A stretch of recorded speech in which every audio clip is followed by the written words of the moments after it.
Okay, that looks good.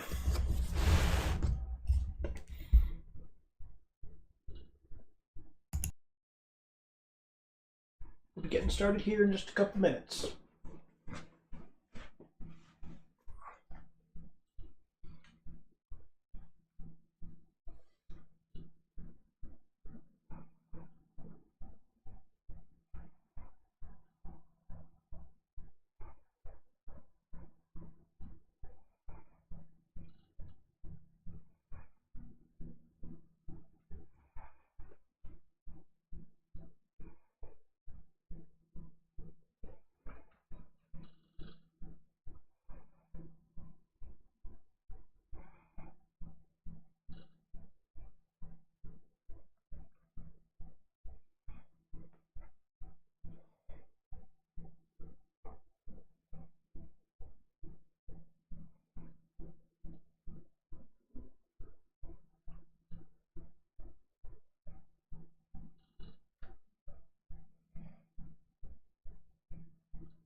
Okay. What's up? What is up, everybody? So yeah, we're gonna watch a documentary. It's actually one of my favorite documentaries about video games. It's about the first ever video game for which we have records and evidence. It's really cool. We're gonna enjoy it. We're gonna hang out, chit chat, whatever. If it goes well, we'll hang out after, maybe do some more stuff. My streams are usually pretty short, about an hour in length in total. Just because, you know, it's just how I've always done it. But like I said, if we're having fun, I'll hang out a little bit. But let's get to it, man.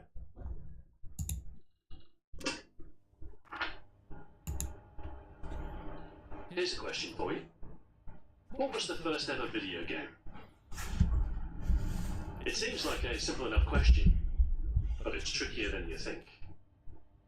The trouble is, you'll get a different answer depending on who you ask, and none of them seem definitive. So, let's take a critical look at the origin of video games, starting with a brief history of the popular consensus.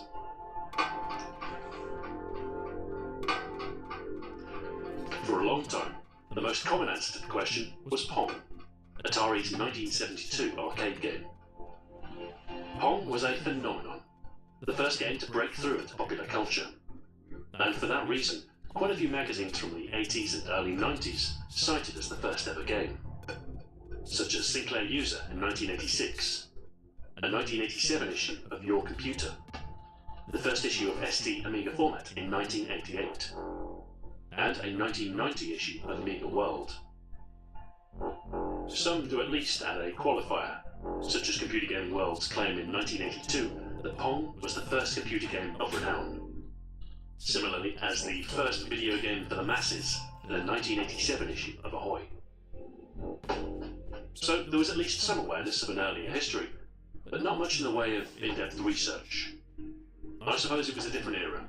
Google wasn't a thing, and even a trip to a local library wouldn't be much use, as video games weren't exactly well documented.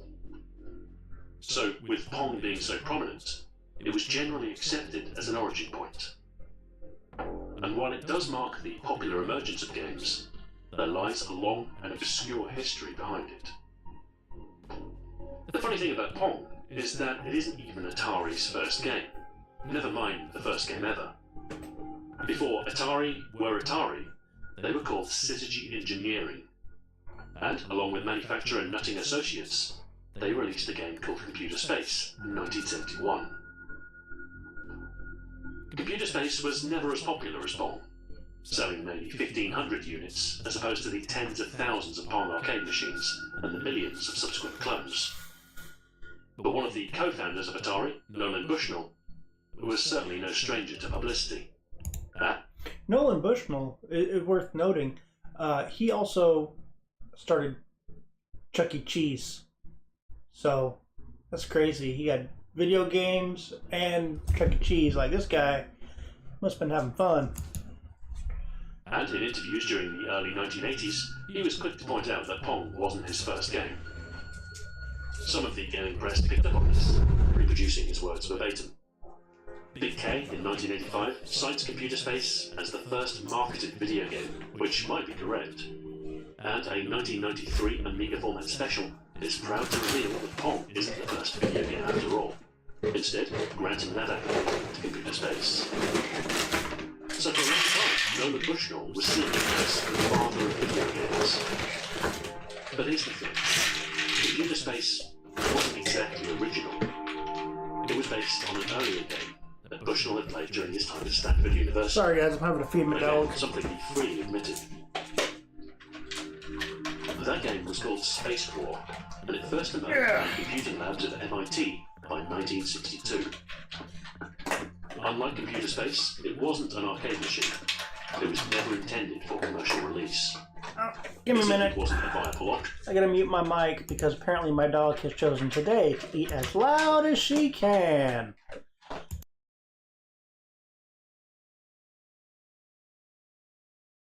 I'll power the mic back on as soon as she's done making all the noise on the planet.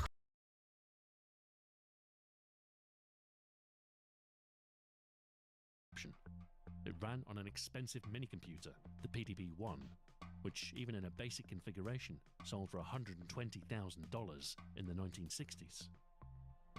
So, it was a purely academic exercise, but one that was surprisingly popular on campus, at least amongst those with access to the computing lab. The July 1971 issue of Analog Science Fiction Science Fact describes it as the first true space-age game. And they aren't wrong. This was just 2 years after the moon landings. This is one of very few accounts that detail an interactive game before video games had a meaningful impact on popular culture. It's interesting to see how they treat Space War as a unique thing, rather than as part of something else. Space War isn't seen as a video game. Space War is just Space War. Over its life, the game spread from institution to institution and became reasonably well known within the right community. But it wasn't until the early 1980s that the game started to reach wider public attention.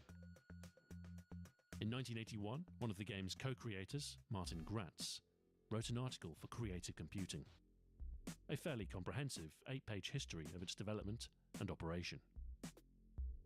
However, it was a 1984 book that did the most to bring Space War to wider public attention. Stephen Levy's Hackers, Heroes of the Computer Revolution, detailed some of the exploits of MIT engineers over the last couple of decades, with a whole chapter dedicated to Space War.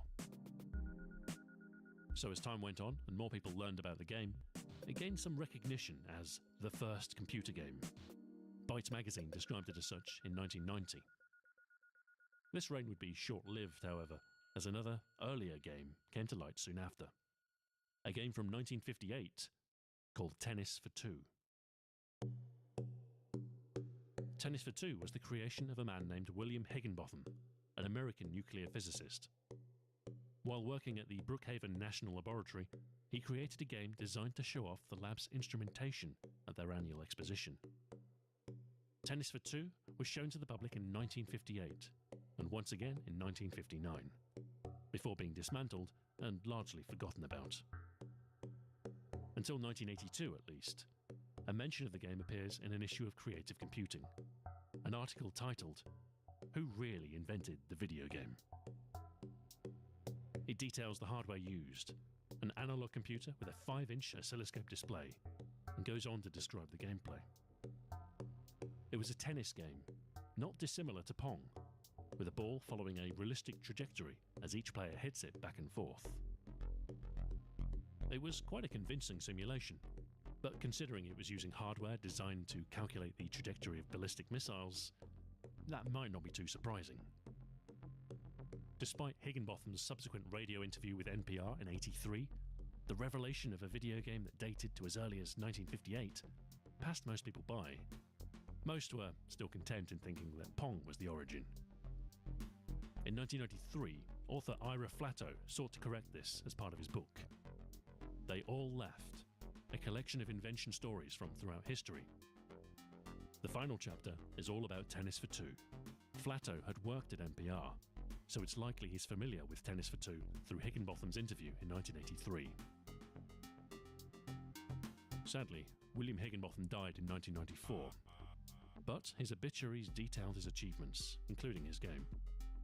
And subsequently, Tennis for Two became well known. The new answer to the question of what was the first video game? Perfectly satisfactory. Looks like Pong, dates to 1958. That can't be much earlier, can there? Today, if you look at Wikipedia's article on the early history of video games, you'll see mention of a 1947 invention. The cathode ray tube amusement device. Sounds like a delightfully archaic term for video games. And we can verify its existence in the patent record. Number 2455992. Submitted on the 25th of January 1947 and granted on the 14th of December 1948. Its impact must have been limited. It's only recently come to prominence, roughly as long as the existence of Wikipedia. This re-emergence can be traced to Jed Margolin's 2001 article, The Secret Life of Vector Generators. Okay, my dog's finished eating, Margolin was an Atari I'm turning the mic back on. The golden era of arcade games. And crucially, is the named inventor on a number of patents relevant to early video game hardware. Yo, what's up, Skunk? We're watching the documentary that lays out the first ever video game. Magnavox vs. Bally, circa 1976. The amusement device was cited as prior art in Bally's defense. So someone working on Bally's behalf must have done the necessary legwork to uncover this.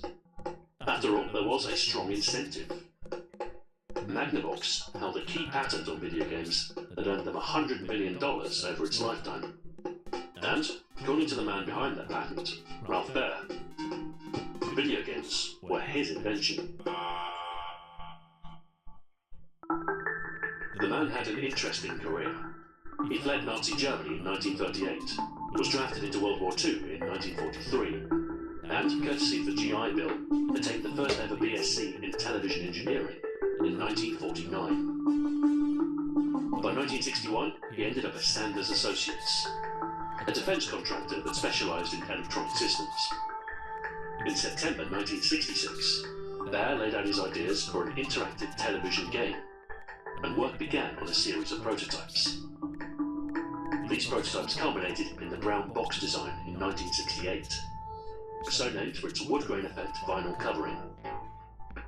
This device connected to any standard television and could play a variety of games, including a tennis game that has a startling similarity to Pong, seen here in a 1969 demonstration.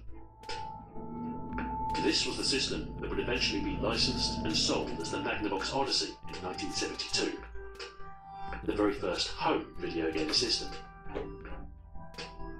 Everything at Sanders was remarkably well documented. Yeah, I like Ahoy. Perhaps because They got of their good work stuff, in the and military, their stuff is well but this means documented. there's a large body of dated documentation to accompany Baer's invention.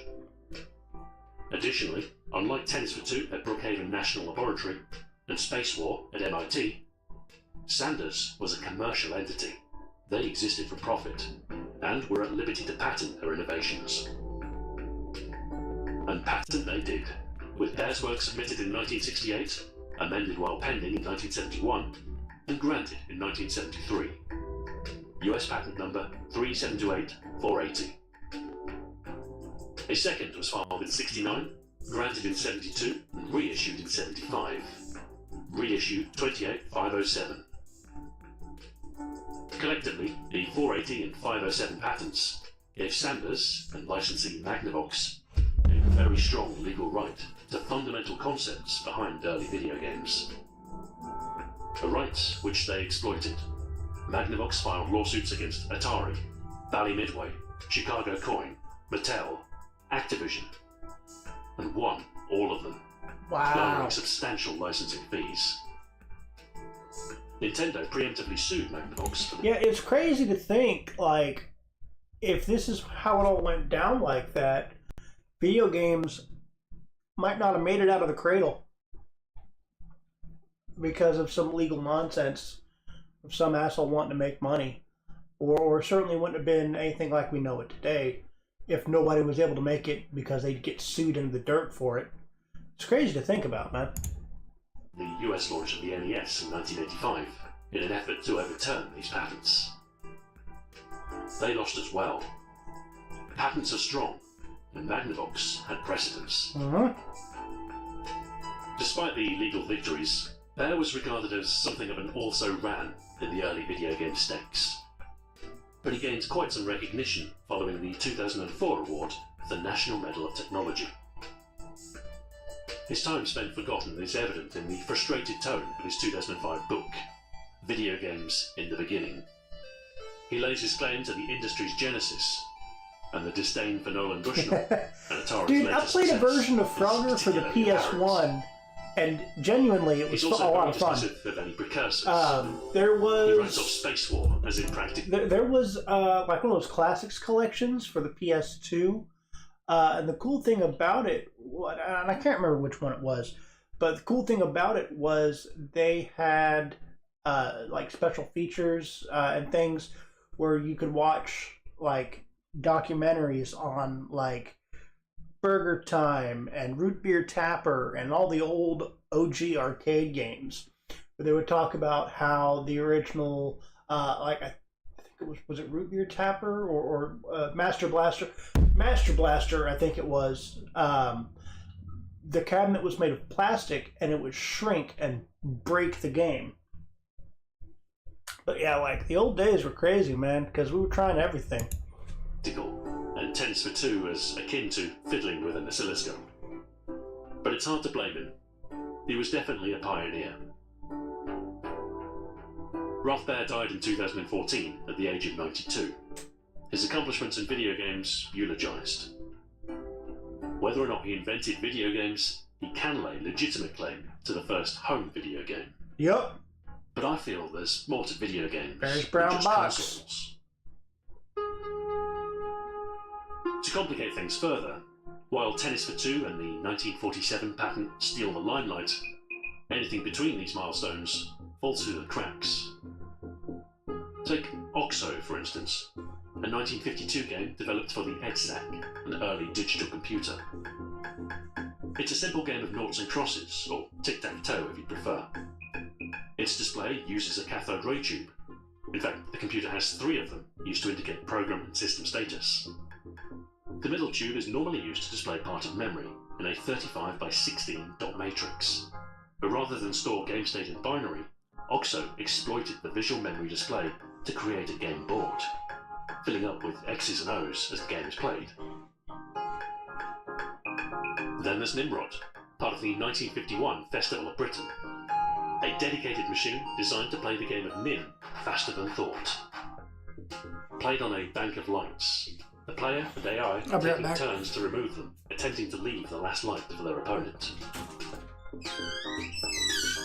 Bertie the Brain was another computing demonstration in the summer of 1950, the Canadian National Exhibition. Similar to the later OXO, Bertie was a computer AI designed to play a game of tic-tac-toe on a display illuminated by an array of light bulbs. So, we have a number of candidates for the first ever game, and we've painted a picture of our understanding over the last few decades. Paradoxically, the further you go back, the more recent the consensus of the first ever video game, and everything seems to converge on Pong. As video gaming developed, so too did the appreciation of its history, and as more scrutiny was given to the limits of popular memory, the origin was pushed farther back. First to Space War, then Tennis for Two. The principal catalyst for this interest, at least at first, were the Magnavox lawsuits, with a very strong financial incentive for someone to overturn these key patents. But as we shed more light on the past, another paradox emerges. The more we uncover, the less certain we become.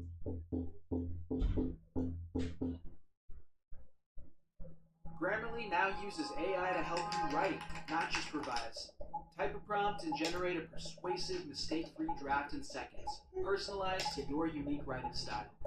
Download it for free at Grammarly.com. Let's do this. What hellhole has Leela brought us to this time? Oh, snap! Bender, deploy the space hooker! Deploy her? There you know. Just kidding. I'm a regular customer.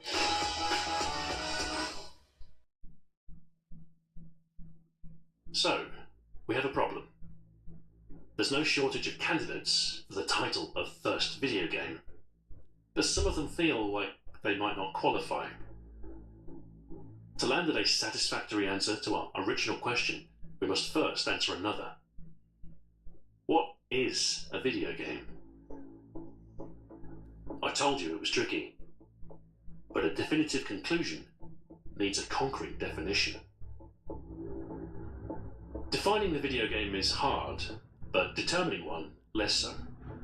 The duck test is applicable here, i.e., if it looks like a video game and plays like a video game, then we can probably call it a video game. So, Pong, video game. Asteroids, video game. Space Invaders, video game.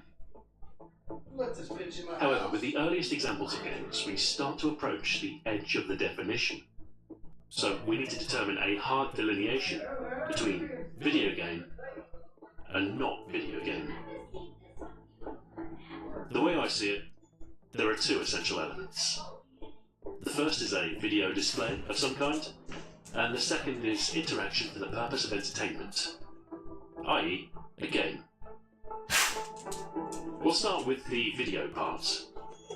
The word comes from the Latin video, meaning I see. Think of it as a counterpart to audio, I hear. However, its modern meaning is slightly more specific. It has the implication of an electronic signal driving a visual display, distinct from film, which is projected. This normally means television, but it can also include computer monitors, oscilloscopes, and liquid crystal arrays. Murder Drones? I haven't watched that yet. I've been thinking about checking it out. It's not something I'm super interested in, but I think we can exclude games that use indicator lamps. These tend to be electronically integrated into the logic circuit, rather than driven by a separate signal. Now, you could argue that any display is just an array of lights, and that there need not be a minimum array size. And I agree that we don't need to stipulate a minimum resolution, but on the other hand, a single light bulb doesn't constitute a video display. Okay. The key difference lies in the generation of a video signal. Move! Video signals come in a variety of forms, but they are generally low voltage, high frequency, and transmissible between two different electronic circuits. Making sure stuff's still running. They often have a certain timing, either a particular synchronization frequency or a separate clock, accompanied with some form of image signal. Come on. I don't think we need to stipulate any particular technical format. I hate when you do that, guy. But for our definition of video game, we are going to need at least some kind of video signal. This means that neither Bertie the Brain nor Nimrod qualify.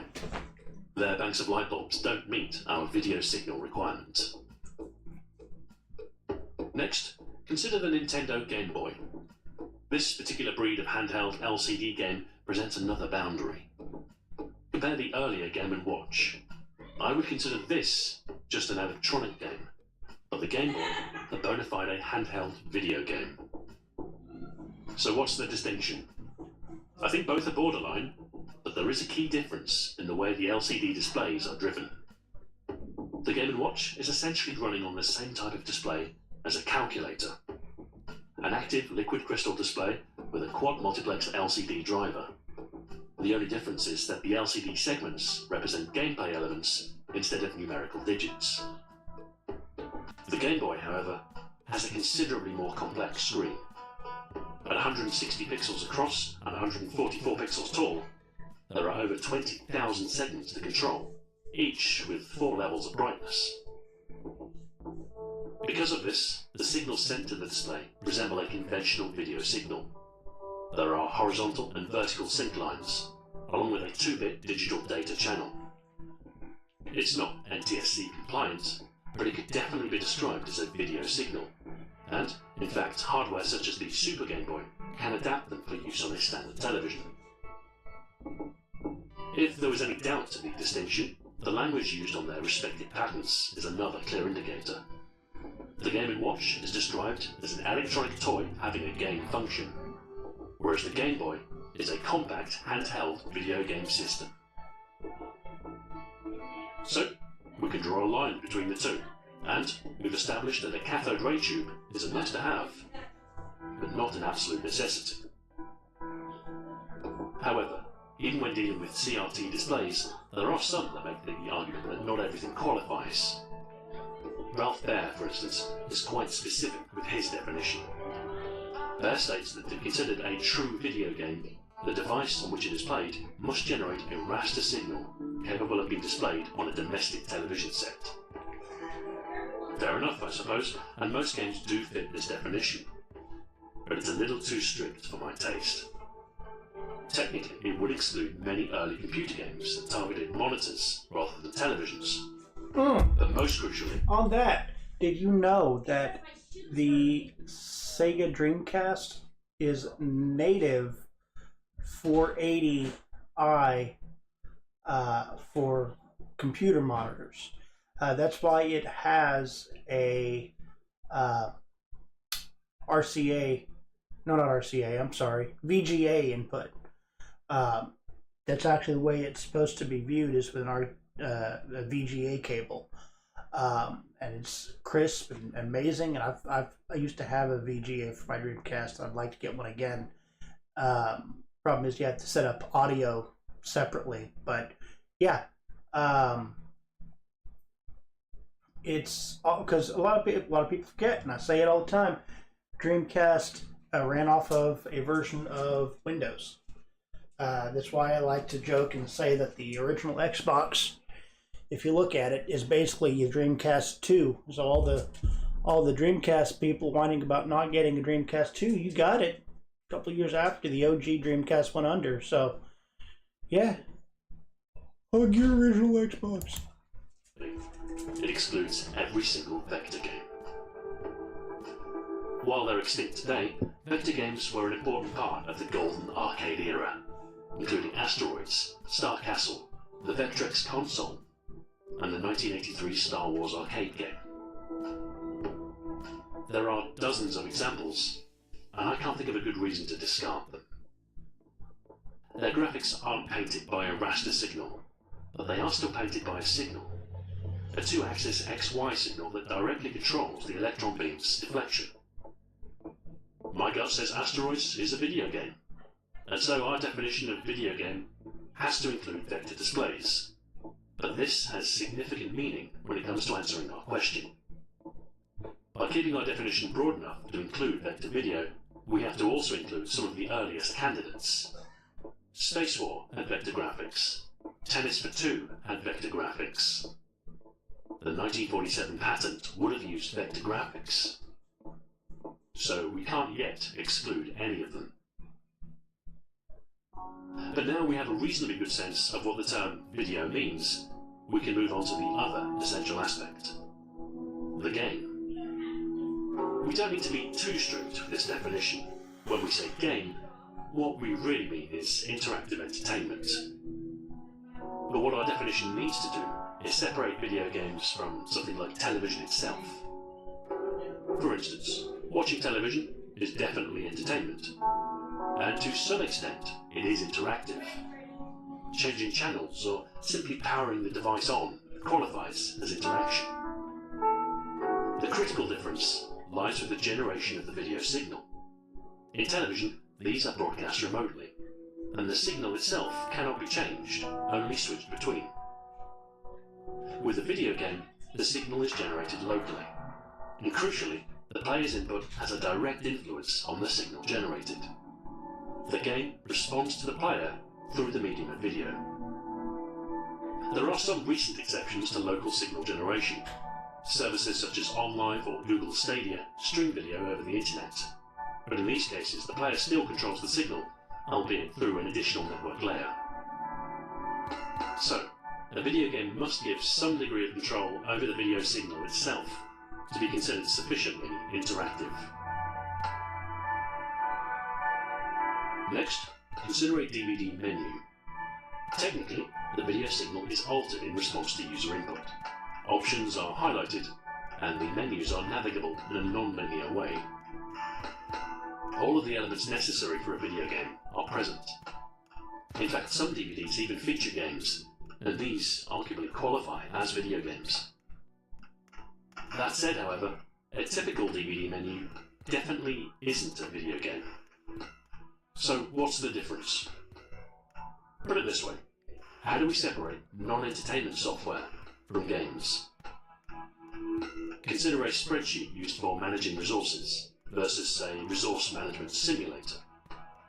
Their interfaces might be very similar, and the mode of operation nearly identical.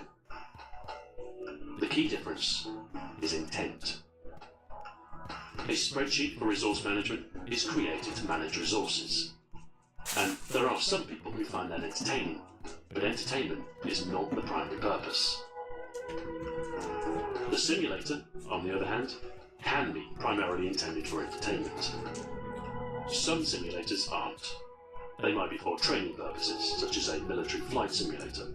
But if it's a commercial product that you can play on a home computer, then there's a good chance you can conceive. Yeah, Skunk, finding Dreamcast games is getting more and more difficult unless you know where to go. Honestly, your best bet's probably going to be, and I hate saying this, but your best bet's probably going to be online. Stuff you find out at like the retro stores these days, it's going to be mostly sports stuff. And if it's not, you're paying a high dollar amount.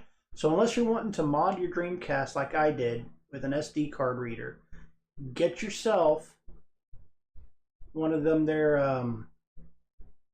yourself an SD card drive for it, or get you onto eBay. Consider it a video game. The same applies to DVD menus. While they are interactive and do serve to deliver entertainment, their interaction is not intended to be intrinsically entertaining. So, intent is very important. Not only must interaction be present, but the principal intended purpose of that interaction must be some form of entertainment. So we've covered the broad strokes, but there are some additional points of contention that might shape our final definition.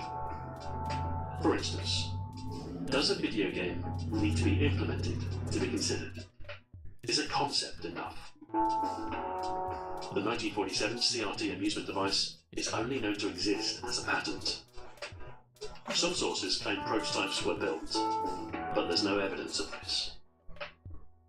The inventors, Thomas T. Goldsmith Jr. and Nestle Raymond, did work for an established manufacturer of television equipment, Dumont Laboratories, so it's not unreasonable to assume that they had the means to manufacture such a device. But given the absence of any marketed product and the lack of any further development, it seems the project wasn't deemed viable. Now, it seems fairly logical to insist that the first ever game actually existed, but in a sea of prototypes and experiments, it's less clear-cut than I'd like. I think prototypes should still count, but our definition should only include games with evidence of a practical implementation.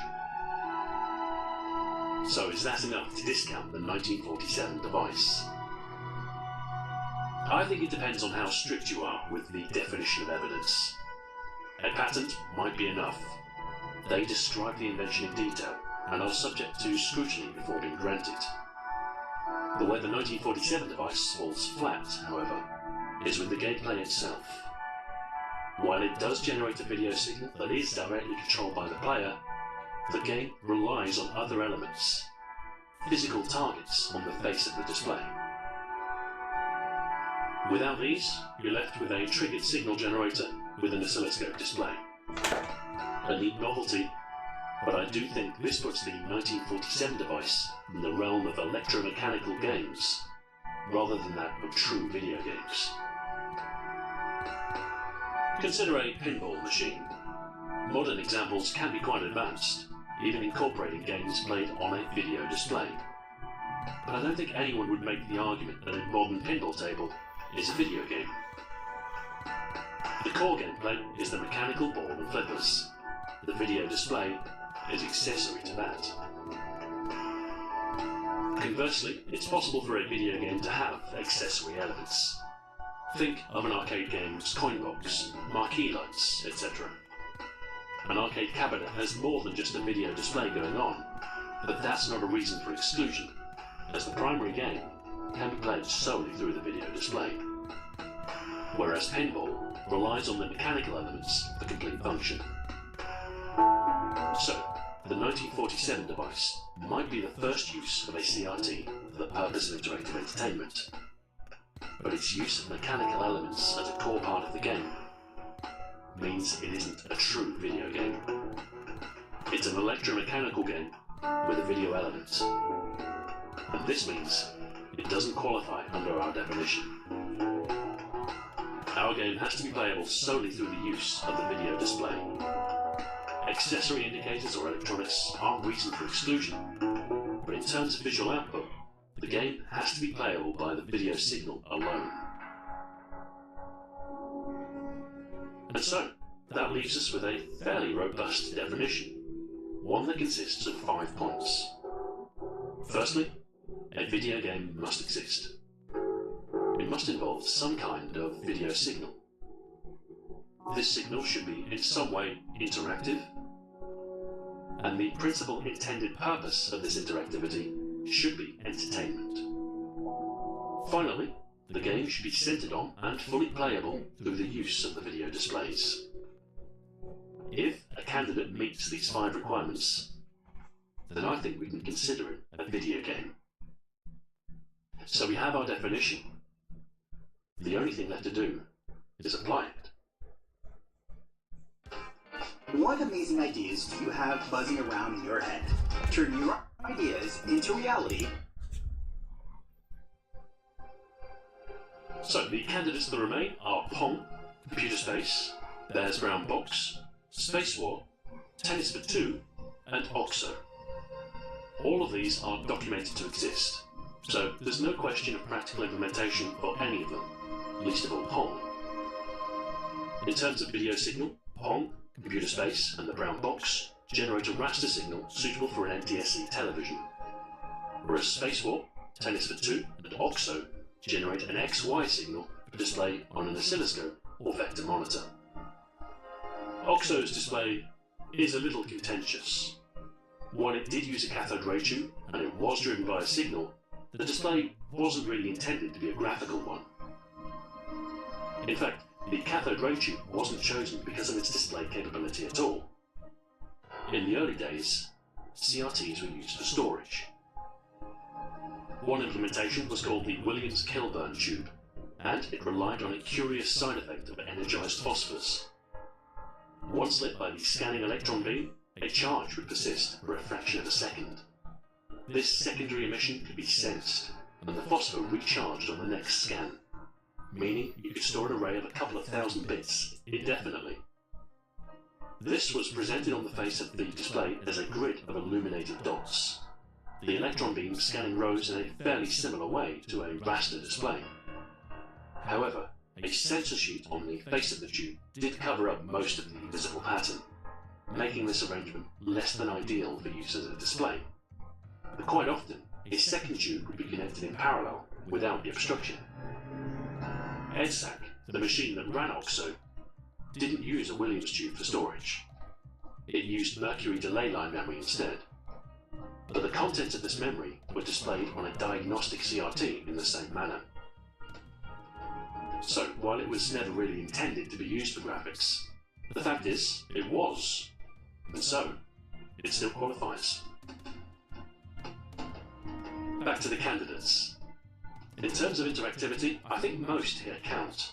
Again, the only possible exception is OXO. Because of the limitations of the display, OXO is considerably less dynamic than the other examples, with the display only updating when a move is made. That said, the display does change in response to player input, so it is interactive, if not exciting. Intent is the fourth criterion, and it's fairly clear that Pong, Computer Space, and Bear's Brown Box were all intended for entertainment. That was their ultimate commercial purpose. Spacewar was definitely a diversionary pursuit, and is frequently described as a game.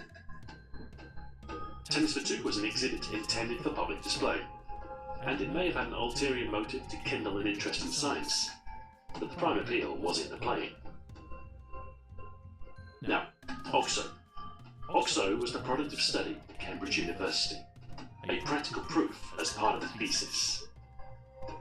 If we take it as part of a PhD, the work is purely academic. But I think it's fairer to judge it on its own merits. As a piece of software, it stands alone as what could easily be described as a computer game. So while entertainment isn't the purpose of implementation, it was the purpose of playing. So the final test. Can the game be played with no other visual output than the video display? Pong and Computer Space qualify without question. They are undoubtedly video games. Few would argue otherwise. You could say that the Brown Box's use of screen overlays for some of its games disqualifies it on this point. And there is some merit to this in cases where the plastic overlay is absolutely necessary to play. But for most of the games, it's not. Just an accessory. And the basic tennis game doesn't have an overlay at all. So the Brown Box gets a pass. It's a video game. Spacewar ran on the PDP-1, which was a modular system with a range of potential visual outputs. The CRT monitor was central to the game, but it wasn't the only output that Spacewar used. In some versions, game scores were printed. However, these aspects are secondary to the actual gameplay, so Spacewar is a video game. Tennis for Two is simpler. Its only output was the oscilloscope display, so it is a bona fide video game. What about OXO? Like Spacewar, it ran on a full computer system, with its CRT display, line printer, and banks of valves and dust blinking lights. The question is it possible to play a full game with only the video display? The answer is yes, with the caveat that you have to know what you're doing. If you memorize which number corresponds to each grid position, or at least make use of a printed reference, then it's entirely possible to play without any other output. It's clumsy and archaic. Your moves are input on a rotary telephone-style dial. But poor controls are no reason to discount it. There are plenty of video games with terrible controls. So OXO is, without doubt, a computer game played on something which can be described as a video display. Under any reasonable definition, I think that qualifies as a video game. It might even be the first. However, to be sure, it might be worth further investigation. A closer examination of the environment that spawned OXO may turn up some other potentials. What we think of as video games really comprise multiple strands. Arcade machines, television games, electronic games, and more recently, virtual reality and mobile games, which have rapidly become a significant part of the video games industry. When we tease out these strands, the reason why it's so difficult to pin down the first video game becomes apparent. Each of these strands has its own history, its own progression, and its own origin. If we look at them individually, the picture becomes much clearer. The first arcade video game. It's either Computer Space or Galaxy Game, both from the end of 1971. The first television game, Ralph Bear's Brown Box. The first electronic handheld video game, it could be the Game Boy, unless you count the Atari Lynx prototypes from 1987. The first virtual reality video game, possibly played via the BPL Research iPhone in 1987, or the Virtuality from 1991, although research in head-mounted displays goes all the way back to the 1950s. And the first mobile game, Tetris, on the 1994 Haganuk MT2000. Nokia's Snake gets an honourable mention.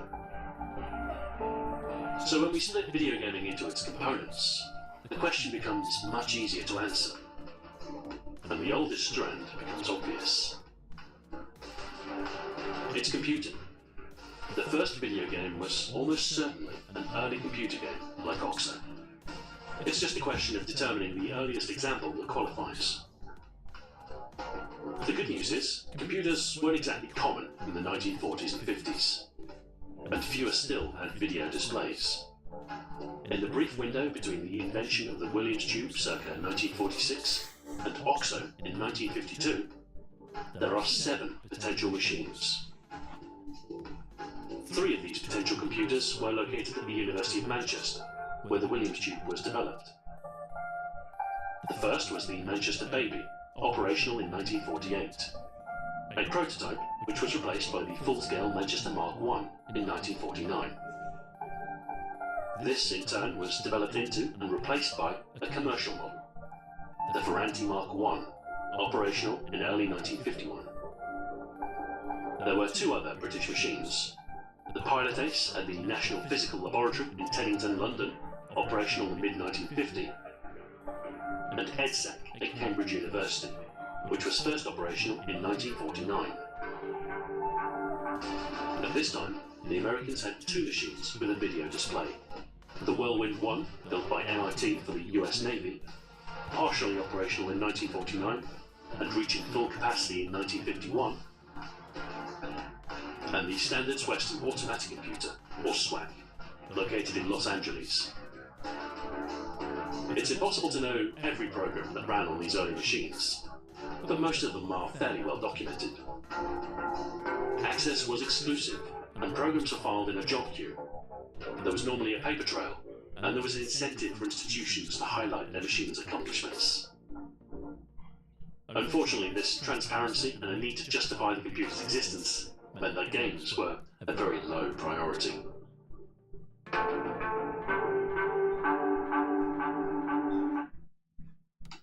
Don't miss Marvel Animation's X-Men 97. Get this done by working together as a team. Jeez, Doc, keep buzzing in my ear. Starting with the SWAC, a commercial machine, we can see most applications were either pure mathematics or scientific in nature, such as searching for prime numbers, developing climatological models, the X-ray analysis of vitamin B12. Processing time was split between the Institute for Numerical Analysis and other government agencies. It's very unlikely that there were any games made for the SWAC. Next, the Whirlwind 1 was part academic, part military. It was intended to be used as a flight simulator, not a graphical one, but as something that could simulate aerodynamics and control flight instrumentation. In addition, it was used for industrial process control, air traffic control, and to demonstrate the potential of computerized air defense. However, half of the computing time available was allotted to MIT for engineering and scientific calculations. And here, there is evidence for slightly less serious use. Whirlwind's capabilities were quite remarkable for the time, with a generously sized CRT display capable of real-time graphics. It was demonstrated live on American television in 1951 in a Christmas episode of See It Now. It even played a rendition of Jingle Bells. Later, in a 1953 film, Making Electrons Count, we can see Whirlwind demonstrating a bouncing ball program. It's the real-time calculation of 3 differential equations, but in practice, the CRT traces a convincing trajectory of a ball. This demo dates to as early as 1949, but that doesn't count as a video game due to a lack of interactivity. However, some sources claim that there was a version circa late 1950 to 1951 that did have a degree of interactivity, with the player able to adjust the ball's trajectory in order to make it drop through the hole. Unfortunately, there's no evidence of this. The claims are anecdotal, undated, and might be misremembered. So we must presume that the Whirlwind's bouncing ball was a non-interactive demo, and not a game. Next, the EDSAC in Cambridge, which we already know played host to OXO, but was far more frequently used for scientific purpose. Atomic wave functions, astronomical equations of motion, crystallography, and the structure of myoglobin, and economic modelling. So much more than a simple game of noughts and crosses, but OXO is what we're interested in. Although I should mention, OXO is not the original name of A.S. Douglas's program. He referred to it as a game of noughts and crosses in his 1954 thesis. The OXO appellation seems to be a product of a preservation effort by the EDSAC replica project. While Douglas didn't give an exact date for the program's creation, he did specify that it ran circa 1952. So, for the purpose of primordiality, we must assume the worst. The earliest date that we can be sure of is the end of 1952. If we wanted to be really cynical, we could take the date that Douglas submitted his thesis, March 1953. In either case, this means that OXO, or Noughts and Crosses, remains the prime candidate. But was there anything else done for the EDSAC that could take the crown? It turns out there is a whisper of another game, attested in the thesis of Stanley Gill, which was submitted in November 1952. That would put it ahead of OXO. It was a game of sheep and gates, the screen vertically divided by a fence with 2 gates. A procession of sheep approach these gates, and you must open the correct one by interrupting a light beam in EDSAC's tape reader. Primitive? Naturally. And sadly, there are no photos. But it qualifies on the same merits as OXO, and does so with an earlier verifiable date. But let's not draw our conclusions yet. More machines remain. The Pilot Ace at the National Physical Laboratory in Teddington, London, boasted strong floating point performance, ideal for the heavy scientific computations it was used for. It was a prototype machine that wasn't particularly easy to program, but it was still fast, calculating integrals and prime numbers with aplomb. It's here that I should introduce a man named Christopher Strachey, a student of mathematics and physics at Cambridge, and by 1949, a schoolmaster at Harrow. In early 1951, he was introduced to Mike Woodger at the NPL, and given access to the Pilot Ace machine. His work here was inspired by a June 1950 article in Penguin Science News. A Theory of Chess and Noughts and Crosses, written by Donald Davies, the ACE project lead at NPL. The article was a mathematical breakdown of the decision-making and rules that govern games like chess, part of the newly emerging field of game theory, led by computer scientists like John von Neumann. This was the dawn of artificial intelligence, and there was a great interest in teaching these so-called electronic brains to think, to teach them how to play games. Strachey was a teacher, and he decided to undertake this implementation. Not Noughts and Crosses, as that was too simple, nor chess, for that was far too complex. Instead, he chose the intermediate game of drafts, or checkers if you prefer. With only 2 types of piece, men and kings, and only half the squares traversable, it would be feasible given the confines of early computer capability. Of course, programs of these machines were planned on paper before being compiled on punch tape and executed, which meant that Strachey didn't have the luxury of debuggers, breakpoints, or anything like that. He would have to write and check his code manually. He finished a preliminary drafts program by May 1951, but it wasn't until the 30th of July that Strachey had the chance to run his program for the first time. It didn't work. this time there were more capable machines out there, and the computing project at the University of Manchester had made considerable progress. They had a full-scale production machine delivered in February 1951, the culmination of 5 years of development. The first of the Manchester computers was the Baby. This was designed as a test bed, in much the same way as the Pilot Ace, so its practical use was limited. There were some exercises in pure mathematics, highest proper factors, long division, and other arithmetical facilities. But it wasn't long before the machine was rebuilt into a more expanded form. The Manchester Mark I was a full-scale computer which, while still a prototype, started to see more serious use, including the calculation of Mersenne primes, investigation of the Riemann hypothesis, symbolic logic, ray tracing, and Laguerre functions. Even so, it was a short-lived computer, quickly replaced by its commercial version, the Ferranti Mark I. Eventually there would be 9 such machines made, including a later revision, but the first Mark I went to the University of Manchester. Here it served the university's computing needs until its replacement in 1959. Notable uses include calculations for the Armaments Research Establishment, the British nuclear weapons program, and the development of Mark I autocode, a higher-level means of programming the computer that was widely used. The Ferranti machine also saw some work relating to games. Dietrich Prinz developed the first ever chess-playing program in November 1951. It wasn't a video game. It didn't use the Williams Tube display for any graphical purpose. But it was only a matter of time. Back to Christopher Strachey and his implementation of drafts.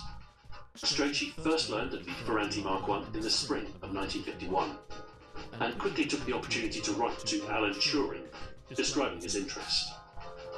In return, Strachey received a copy of Turing's infamously opaque programming handbook for the Manchester computer, and an invite to see the machine for himself.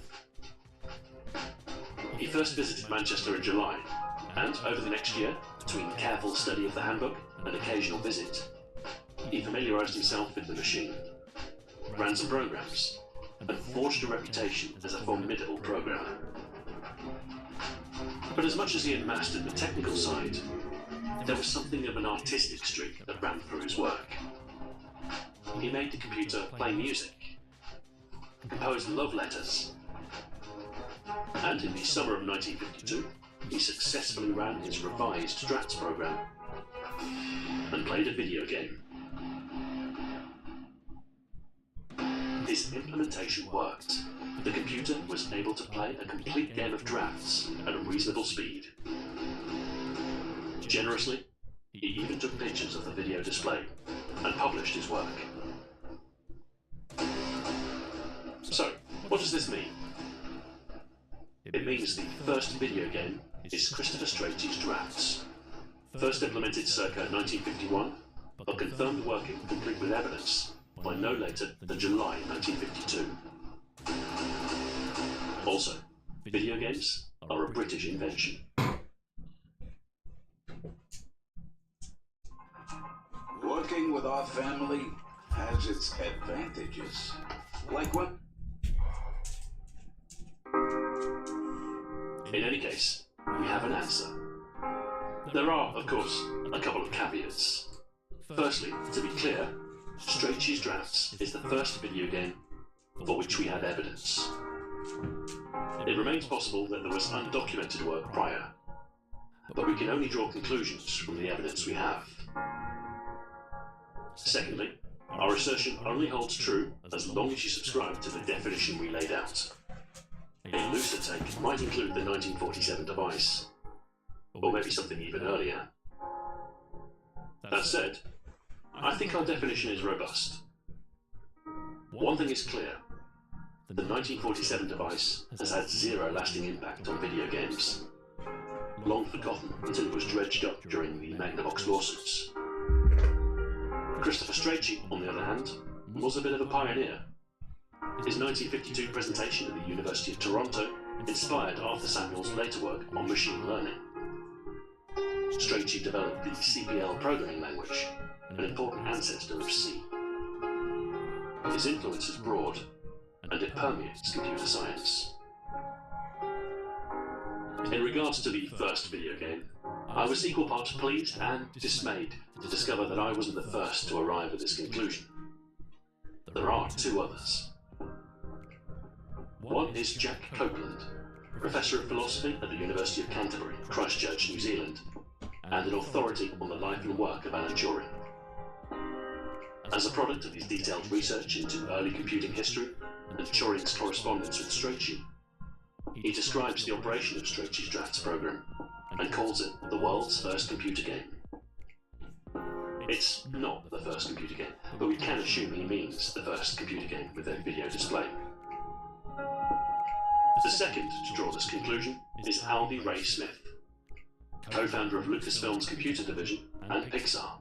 Hey Ronan, welcome in. His 2015 article, The Dawn of Digital Light, is a detailed examination of the origins of computer-generated digital images that makes some rather bold statements. The first digital picture, the first computer animations, the first video game. We're reacting to some Ahoy videos here. Gill's Sheepingate second, and Douglas's Noughts and Crosses third. I'm inclined to agree. In broader coverage, Strachey's drafts is sometimes included in the early history of video games, but is seldom upheld as the champion. It's a difficult call to make, given the lack of a universal definition of video game, and the rather ragged margin at its furthest extent. But I feel as though we have our answer. The mid-20th century was a real frontier for electronics. By 1950, transistors were in their infancy, and integrated circuits were a decade away. The only place video games could have started prior to the age of Pong was in the computer lab. Here there was high technology with no concern for commercial viability, and vast budgets were approved, ostensibly for more serious computations. But the games slipped through the cracks. But here's the thing. Nobody called these early computer experiments video games. At least not at the time. It's a retroactive label, given only once video games have pierced popular culture. And the term video game dates to later than you might think. So, one final question. When did video games become video games?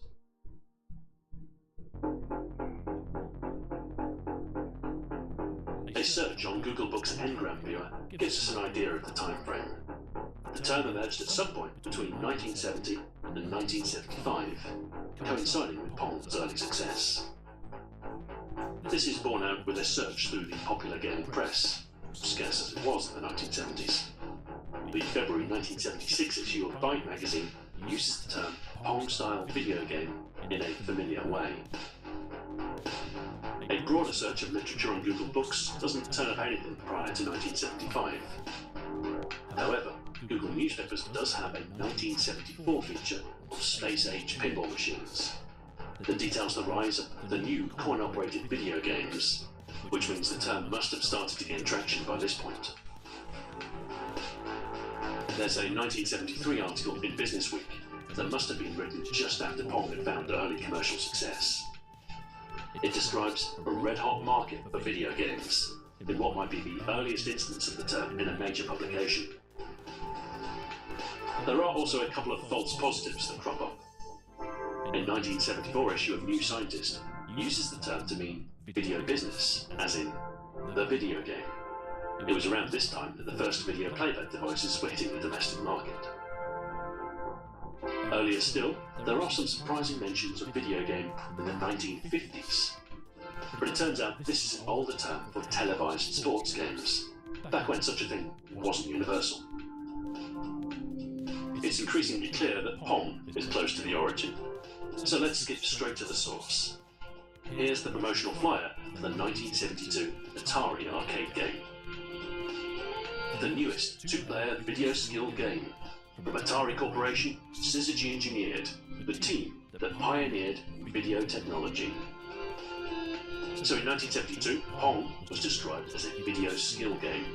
which is almost, but not quite, what we're looking for. There is a definite emphasis on the term video. Atari's next game, Space Race, released July 1973, does use the term video game within its flyer text. And later that year in September, the flyer for Pong Doubles featured it prominently at the very top. Atari's new video game. So 1973 was the year that the term video game shot to prominence and was fixed within the arcade lexicon. But where's the first use? In researching this, I found a particularly good post from the Golden Age arcade historian titled The Etymology of Video Game. It confirms our suspicion. Atari and Pong are very much at the centre of the term, tracking the first use in the trade press to March 1973. Interestingly, there is also a letter from Nolan Bushnell to John Brits at Bally, dated July the 10th, 1972, in which Nolan uses the term. This might be the first documented use. It seems video game was the term used by Atari to describe their new product to potential purchasers, venue owners rather than players. So, two things. The term video game dates to around 1972, reaching wider popularity by 73-74, and it seems it was devised for the benefit of the arcade amusement industry, as a marketing term to distinguish this new class of machine. So while Nolan Bushnell can't take credit for many original ideas, it seems he is the man that named the industry, and the one that kickstarted its commercial success. There's an argument to be made that the first video game was the game first described as such, and it seems the answer to that is Pong. Pong was the catalyst, and Atari's games are likely the main reason we use the label video game to cover all kinds of interactive entertainment.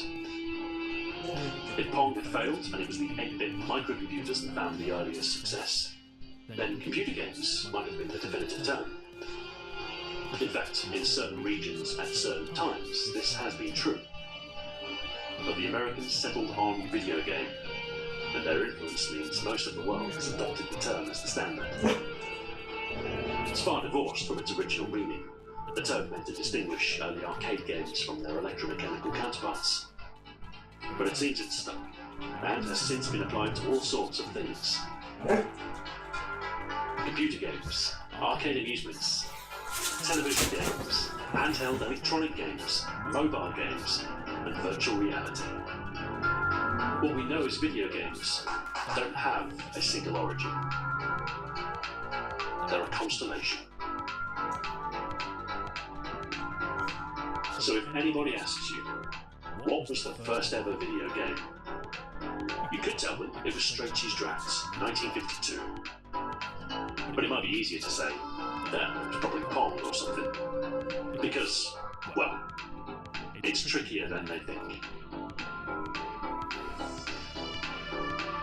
Thank you very much for watching, and until next time, farewell. Alright. A friend of mine said we should check out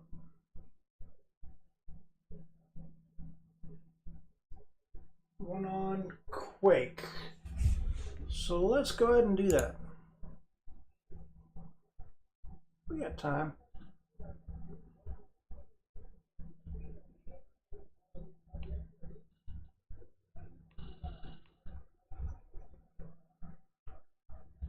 There it is.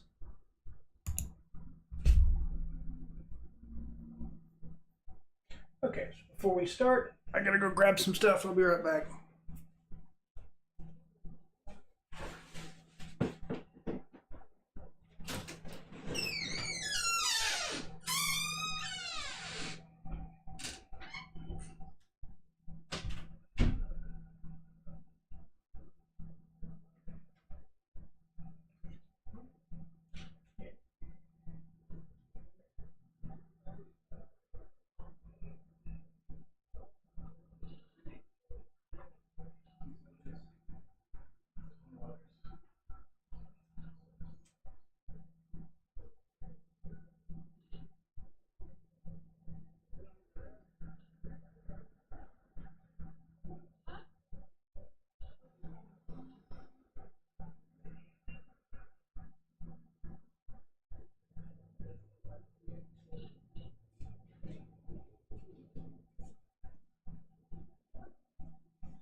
Back up.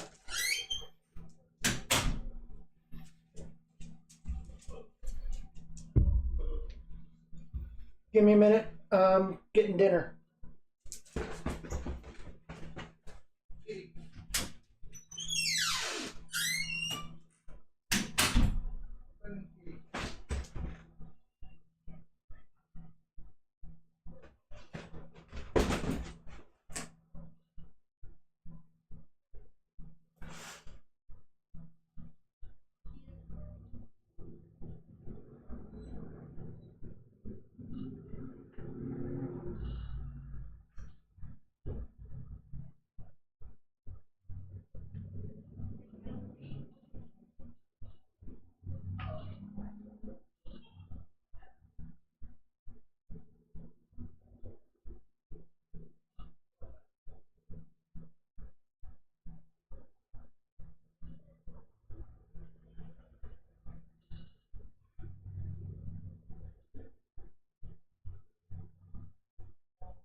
Actually, come out.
Hello.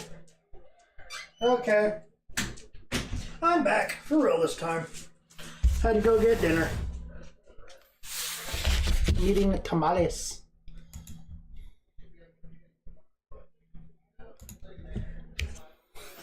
So, I guess today's going to be a longer stream. Hooray, everybody. Watching the thing on Quake.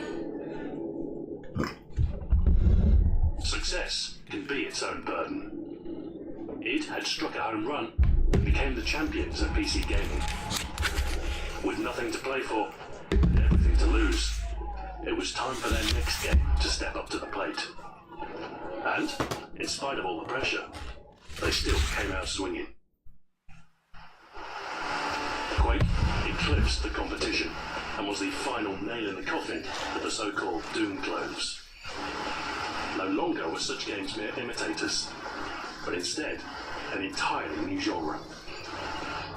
The first-person shooter was born.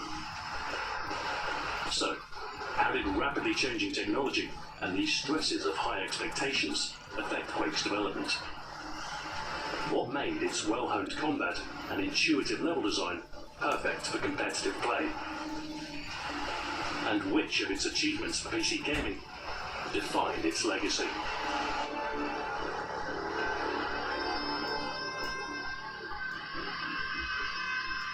Doom was a runaway success, and the start of a golden era of PC gaming. Id had outdone them.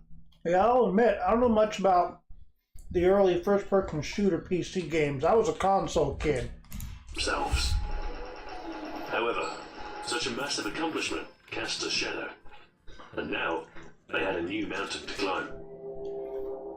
PC hardware was evolving rapidly. Every year, machines had faster processors, bigger hard drives, and more RAM. CD-ROM drives became the standard, and games were no longer constrained by the paltry storage floppy disks afforded. Another game-changing development was the advent of 3D acceleration. With dedicated GPU assistance, polygonal graphics could finally shed their clunky reputation. In order to take full advantage of these developments, and to remain ahead of the competition, id needed a new engine. This time, everything would be in 3D, polygons in place of sprites, fewer restrictions on level architecture, fast enough to work on the most basic Pentium, and sufficiently future-proof to excel with a new wave of GPUs. It wasn't going to be easy, but if anyone could do it, John Carmack could. While the new tech was underway, the remainder of the id team were left hamstrung. Without a solid foundation to build on, all that remained were nebulous ideas. Quake's concept predates Doom, even Wolfenstein. It was originally teased in Commander Keen as Quake, the fight for justice. Keen to keep the gameplay innovative, they hoped to shed Doom's straightforward shooting action for a different blend of magic and melee. Quake was supposed to be the name of the main character, a hammer-wielding hero taken directly from its Dungeons & Dragons sessions. Inspired by Thor and drawn from Nordic legends, hammers, runes, and tales of mighty mythological heroes. However, like Doom, Quake would be composed of a melange of themes. With an increased focus on character and storytelling, Quake and his ground-shaking hammer were intended to embark on a trans-dimensional RPG set across a variety of fantasy worlds. Some elements would be retained from Doom: science fiction, fantasy, and satanic imagery. But new, darker and grittier elements would be added into the mix. Disparate themes married together with slipgates, teleporters that traverse space and time. A convenient handwave that links levels without the need for explanation or interstitial narrative. The injection of new blood at id brought fresh ideas, and some relief from the stressful pace of work. Two key hires joined late during Doom development. American McGee, a young level designer filling the role of a largely absent John Romero, and industry veteran Sandy Peterson. Peterson's influence on Quake would be quite profound. As a massive fan of H.P. Lovecraft, he was the driving force behind the most resonant theme of the game. Lovecraft's work is romantic, penned in flowery, ornate prose, but the subjects of his affection stand in stark juxtaposition. Knowledge not supposed to be known. Sights better left unseen. The Cthulhu mythos inspires a daunting sense of cosmic horror, an instinctual fear of something lurking in grand darkness, an incomprehensible being from another existential plane. Altogether, the perfect basis for horror. These themes of foreboding are the glue which held Quake's stories together. A journey across dimensions in search of magical runes to banish an ancient evil. Unlike Lovecraft, there are no spiraling words to tell the story. In typical id fashion, the gameplay and environment whisper the lore quietly. The vaulted ceilings and twisted corridors of Quake are like dreams of a bygone time. Fantasy castles merged with dark factories, saturated with dread. The level geometry is unfettered compared to Doom's 2.5-dimensional rooms, with suspended elements and ornate filigree. The strict polygon limits give Quake's world an abstract feel.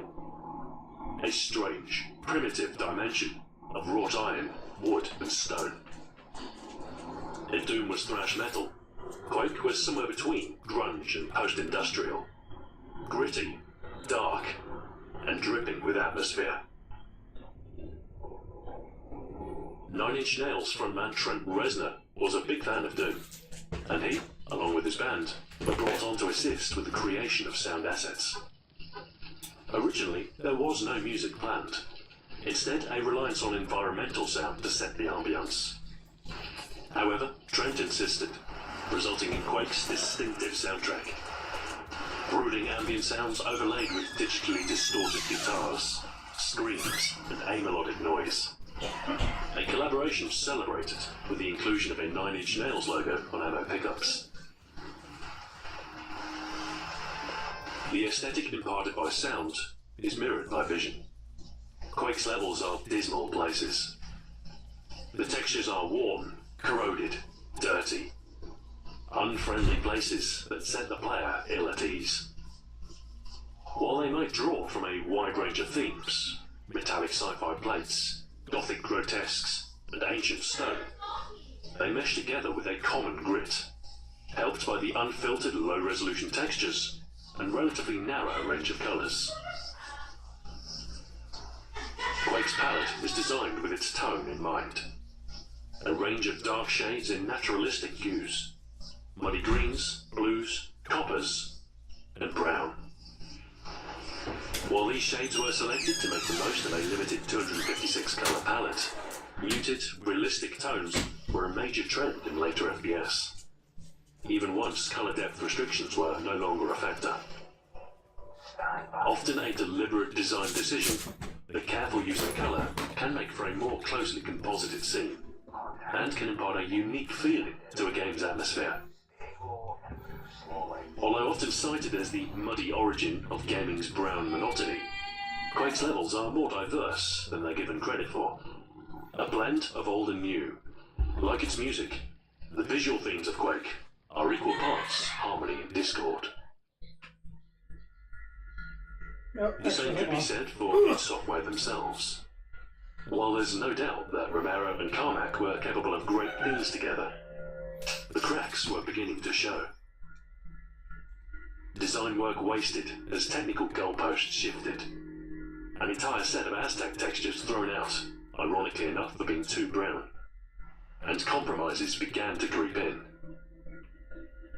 With time running out, the innovative take on magic and melee was starting to veer towards the safe harbour of Doom shooting action, much to Romero's chagrin. With every year that passed, Doom's imitators were starting to innovate. A technology demo for Quake emerged in February 1996.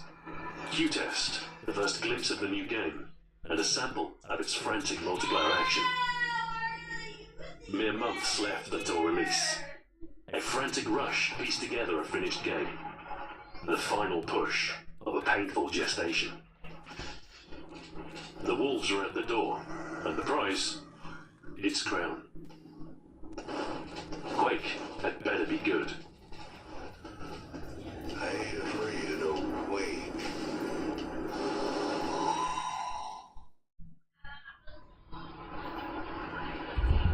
Yeah, man. Multiplayer, I mean, that led to a lot of the, not the first tournaments, but the first really hugely popular tournaments, you know what I mean? It brought it into the light. The opening chamber offers as warm a welcome as you should expect from Quake. Its oppressive wall split into 3 pathways, offering the player a simple choice. How hard do you want it? Sadly, the creatively named difficulties of Doom are gone in favour of easy, normal, and hard. Although there is a secret entrance to the rather fiendish Nightmare difficulty. In similar fashion to Doom and Wolfenstein, Quake is split into 4 separate episodes, sets of several levels thematically linked and culminating in the collection of a rune. The magic of all 4 are required to face the final evil, but you are free to tackle each in whatever order you choose. The Dimension of the Doomed is intended as an introductory experience, containing a mixed bag of levels, and is the portion allotted for the shareware release of the game. Things get more medieval in the realm of black magic, as its sci-fi opener gives way to ancient castles and waterlogged wizardly realms. Darker still is the Netherworld, an abutment to hell abundant with lava. Its metal walls warm to the touch, but the reception much cooler. The Elder World is where Lovecraft's influence shines brightest. Twisted palaces of pain, punishing with their wicked traps and sprawling maze-like layouts. A deck of 4 suits stacked with misery. The way you deal with them is up to you. The gameplay itself should be instantly familiar to anyone who's played Doom before. You spawn gun in hand, with a level chock full of bad guys before you. Kill them all and get out alive. A simple plan, really. They had perfected a formula, one that is often repeated today. While Quake's failure to meet all its design goals is disappointing, the chance to build on what made Doom great helped to refine the genre, providing a firm foundation for future FPS. It were caught in the wake of their own creation. They didn't want to repeat the same beats as Doom, but given its success and the hype for a follow-up, defying expectations would have been a dangerous move. A fan favourite that saw a return from Doom was the shotgun, alongside the double-barreled variant. Yeah, you can't really fit for medieval combat. Can't really do an FPS without a shotgun. Those are rules. Those are laws. And so it transpires.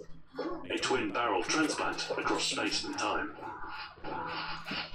The shotgun replaces the erstwhile pistol as the player's default weapon, and the double-barrel variant provides more firepower once discovered. Like with Doom, they are the workhorses of the game's combat. Effective at close range, with abundant ammunition, and relatively forgiving when it comes to aim. One key difference is their power. Doom's shotgun, and particularly the super shotgun, could tear through groups with ease, but the pace of combat in Quake is a little slower. Enemies are tougher, with even common types able to weather a few shots. And as a result, the shotguns aren't nearly as satisfying to use as their former incarnation. Part of the reason for this is the shift from sprite-based enemies to fully polygonal ones. While the jump to 3D was important from a technical perspective, it did impose some harsher entity limits. Doom often had you facing off against hordes of 10 or more opponents. In Quake, it's rare to see more than 5.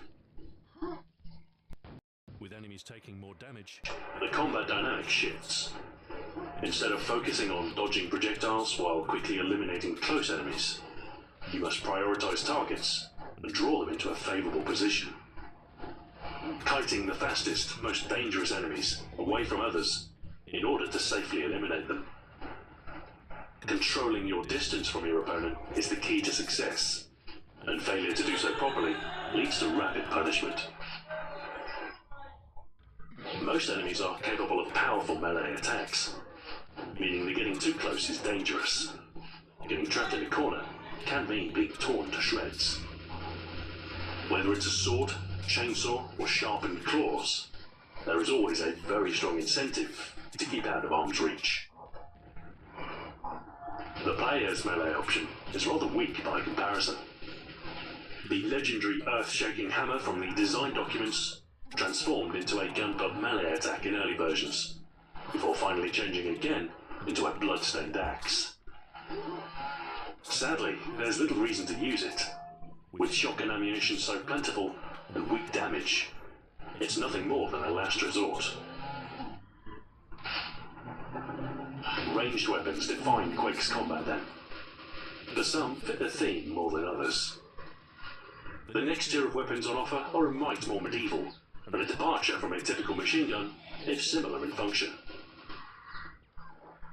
The nailgun and super nailgun mirror the shotguns, with the latter dealing more damage and the cost of higher ammunition consumption.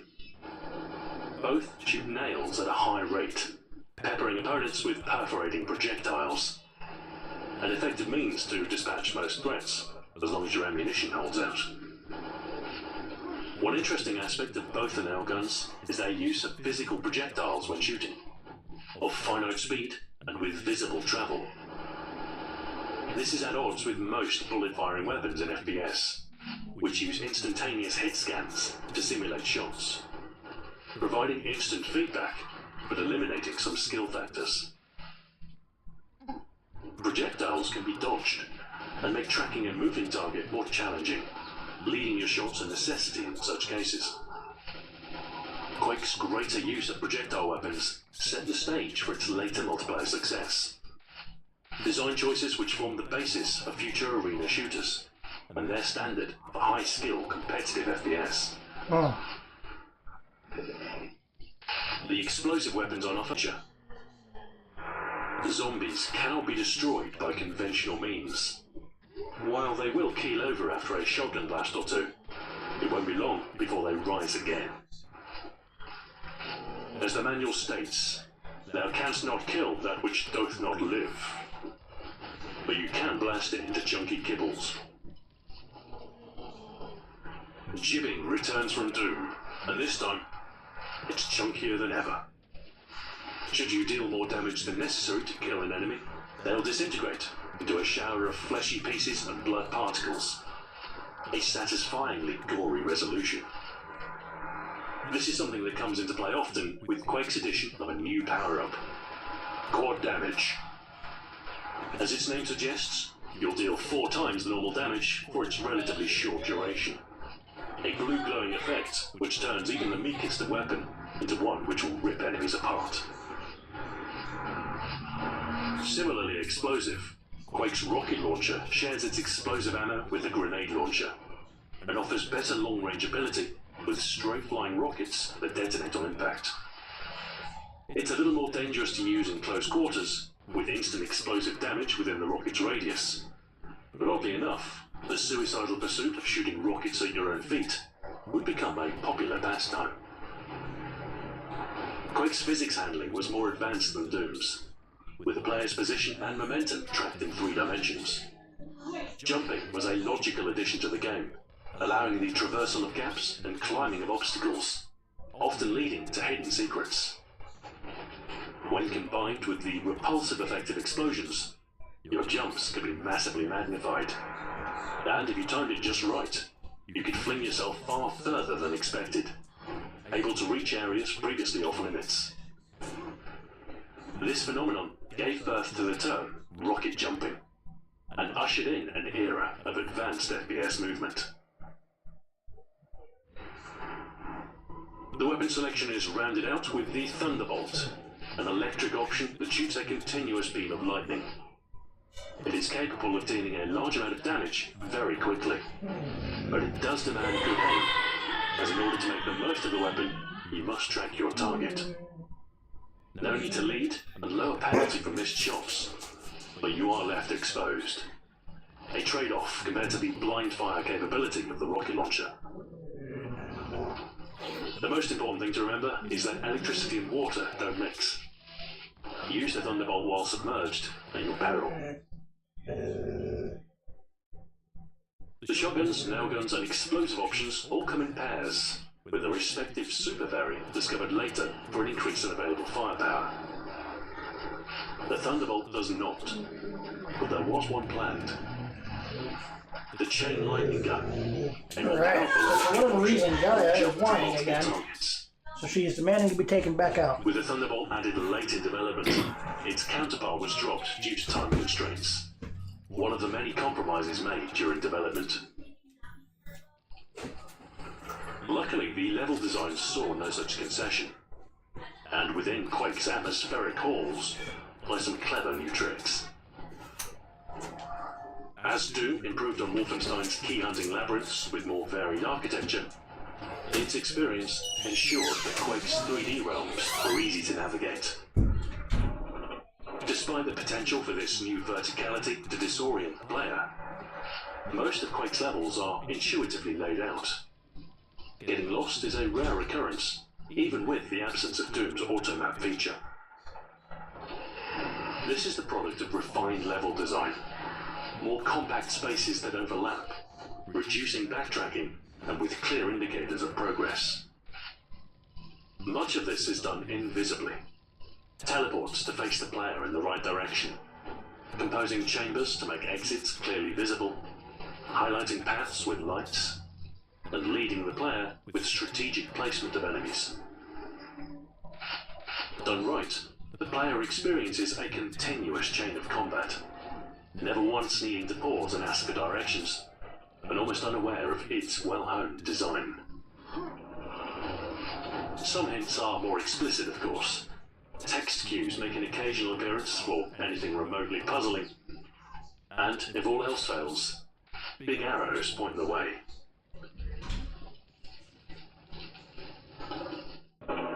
Secrets are a returning favourite, and there are plenty strewn about levels, with most activated by shooting secret recessed doors or hidden panels, a refreshing change from blindly pressing walls. Knowing their location, or discovering them accidentally, can grant access to all kinds of perks, weapons, power-ups, and other unexpected rewards. Hopefully. However, not all surprises are good.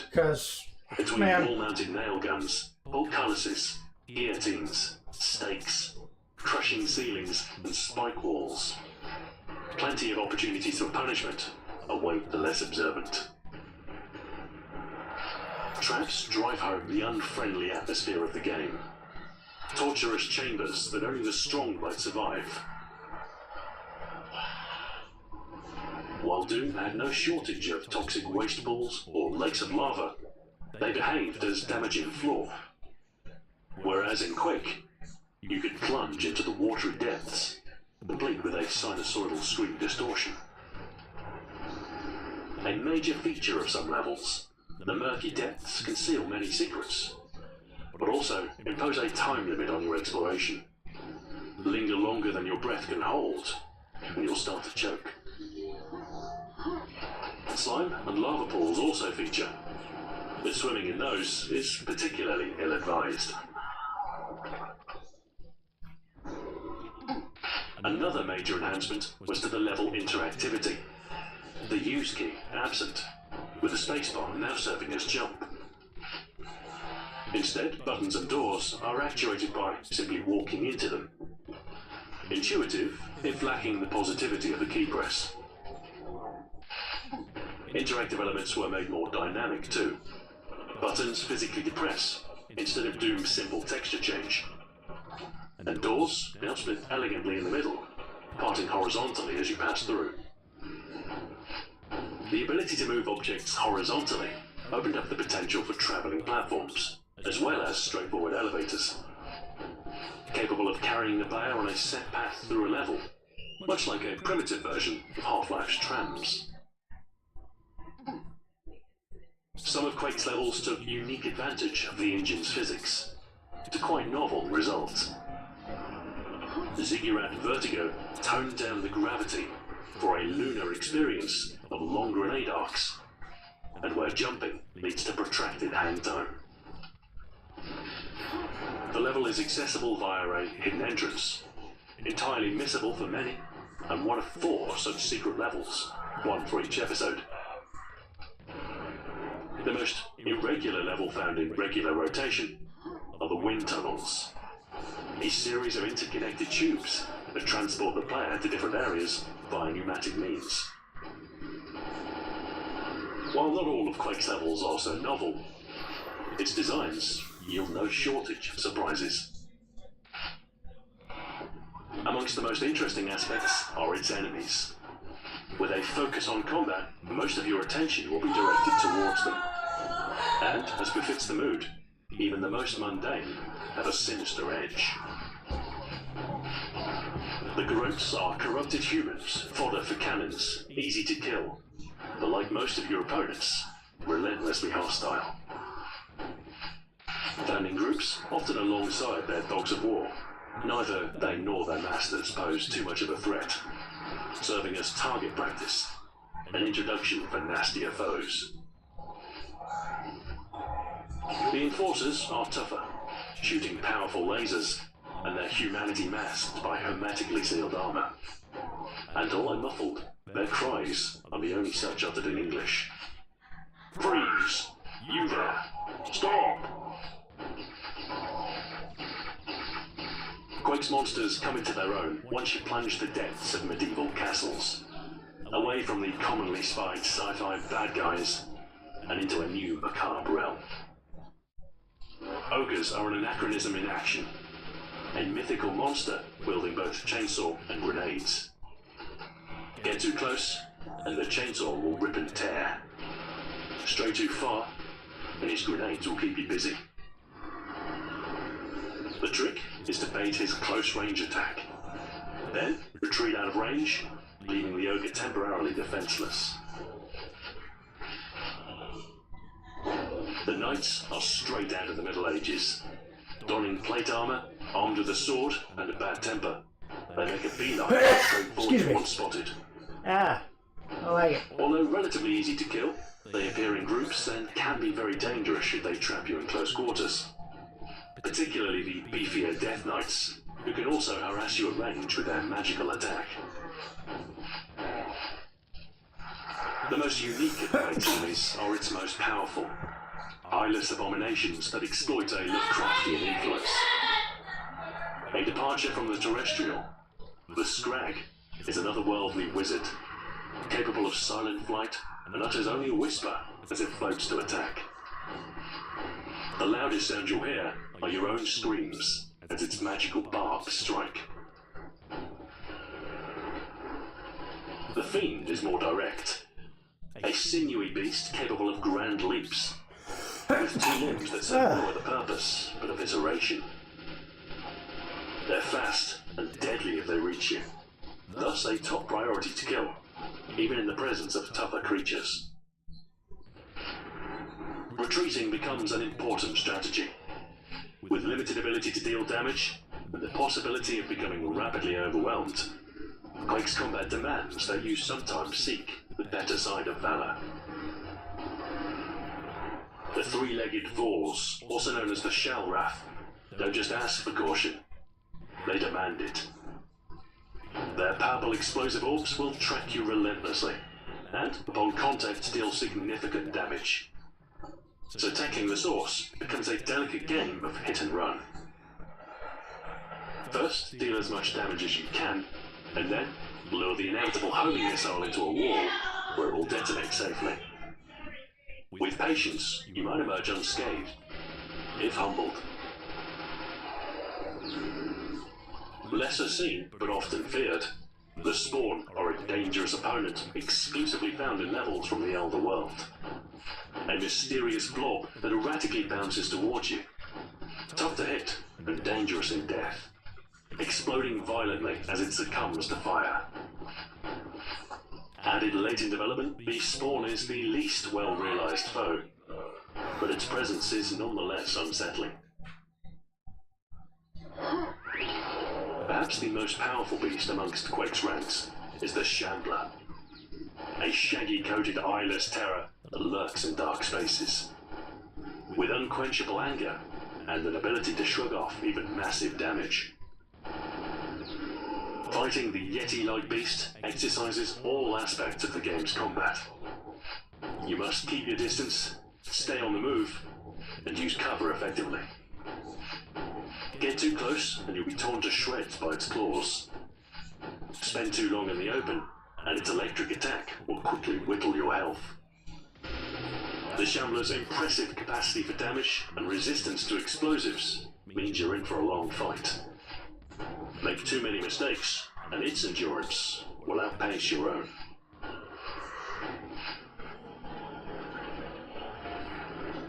Its episodic structure follows a repeating pattern. An introduction, followed by slow escalation to climax. A ratcheting design that makes the game accessible for newcomers, but also provides increasing resistance for those seeking to test their limits. In Wolfenstein and Doom, episodes end with a boss fight. A final face-off versus a big bad. But only one of Quake's 4 episodes have such a conclusion. A sacrifice made in the face of design compromise, perhaps. While Quake is polished in places, its endings show the stresses of its development. The first episode pits you against Chthon, a lava-dwelling demon who jealously guards the rune of Earth magic. His explosive lava attacks are relentless. Molten missiles flung from his stationary position, capable of dealing massive damage. To defeat him, you must navigate his lair to deploy 2 electrodes that lie above. Once in place, you can activate the power to shock Chthon, this being the only means to deal damage. Repeat this 3 times, and the beast will sink back into the magma whence they came. The route now yours, and your path to the next chapter open. The later episodes lack any such grand encounters. The second finale introduces Vors for the first time as a pseudo boss fight, and similar encounters mark the end of the 3rd and 4th episode. With all episodes completed and their respective runes collected, the player must descend into a pit and face the ultimate evil. The Black Goat of the Woods with 1,000 young. Shub-Niggurath. Surprisingly, the end boss of Quake is quite benign. A betentacled mass that sits in place ominously. No attacks, no threat. Seemingly immune to damage. Of course, her lair bristles with minions, so you're not left without a fight. Inch by inch, you push them back. Wave after wave of shamblers and Vors deeper into the grotto. Until finally, you reach a teleporter. Entering the slipgate teleports you to the location of a spiked sphere that floats lazily throughout the level. A spiked sphere that sometimes passes through Shub-Niggurath herself. When 2 entities collide, the one with the greater dimensional momentum wins. A superposition of mass that can split open a god. Time the teleport right, and you'll telefrag the tentacled terror, and thus win the game. As you emerge victorious, axe in hand, and dripping in Lovecraftian guts. The only thing remaining to conquer was multiplayer. The popularity of Doom's Deathmatch left no room for debate. Multiplayer was a must. There was magic in its frantic fragging, and Quake would distill this essence, with all of its design excellence combining to make something very special. Quake shipped with 6 dedicated multiplayer maps, although many more would follow courtesy of community creators. The 3D worlds allowed for more creative levels. Rather than sprawling flat maps, the action could be concentrated into tightly woven, multi-tiered arenas. The enhanced verticality added a new dimension to awareness and aiming, and expanded the range of tactics required to best an opponent. Movement, positioning, and map control are essential. Take the higher ground, deprive the enemy of valuable pickups, and exploit your advantage. Better yet, force your enemy to squander theirs. The quest for advantage over other players led to the cultivation of advanced movement techniques, some exploiting quirks in Quake's engine, such as jumping continuously to move at an accelerated pace, known as bunny hopping. Strafe jumping is similar, but with a zigzagging path to take advantage of diagonal speed. And of course, rocket jumping opens up shortcuts, access to lofty areas, and can help make a hasty escape from a dangerous situation. As with Quake's monsters, retreat was also a valid strategy in multiplayer, shying from unfavourable odds in order to acquire more health, armour or weapons, potentially turning the tables on an overconfident foe. Eliminating random factors helps to limit the impact luck has on combat.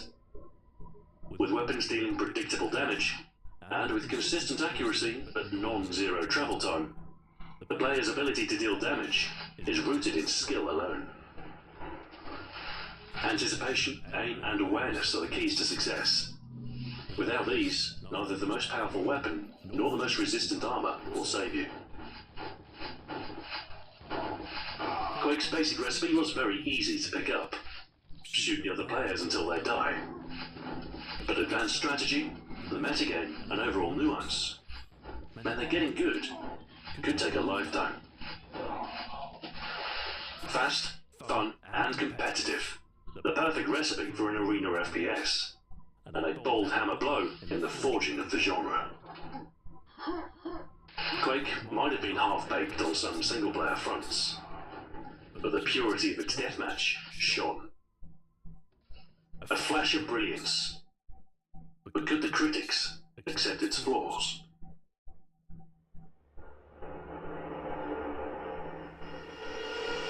What sense of dread must have lingered upon waiting for those first reviews? With Doom to live up to and new technical boundaries to push, the potential for failure was high. Thankfully, critical response was generally very positive. Review scores were universally high, praising the full 3D environments and well-honed gameplay. Many seemed relieved that there was substance to the hype.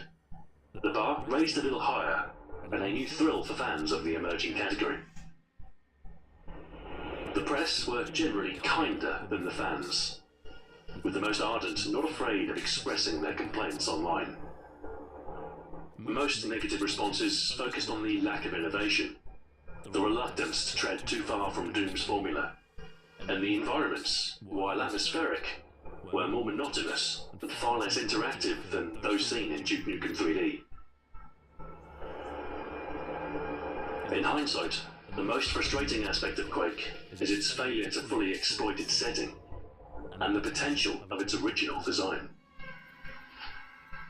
Games which draw from gothic fiction are few and far between, and decisively plumbing Lovecraft's depths could have made for a compelling fusion of shooter and horror. Paired with its intended RPG elements, Quake might have been very different. Perhaps too ambitious, but it was their initial ambition that set it apart. Overall, the well-rehearsed shooting action and long-lasting appeal of both multiplayer and mods won most people over. It wasn't perfect, but it was still as good as PC gaming gets.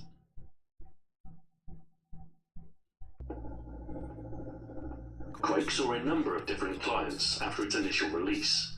PC hardware was changing, and additional needs added new demands of the engine. In late 1996, the first 3D accelerated version of Quake arrived, V-Quake, designed specifically for the Rendition Verite series of boards.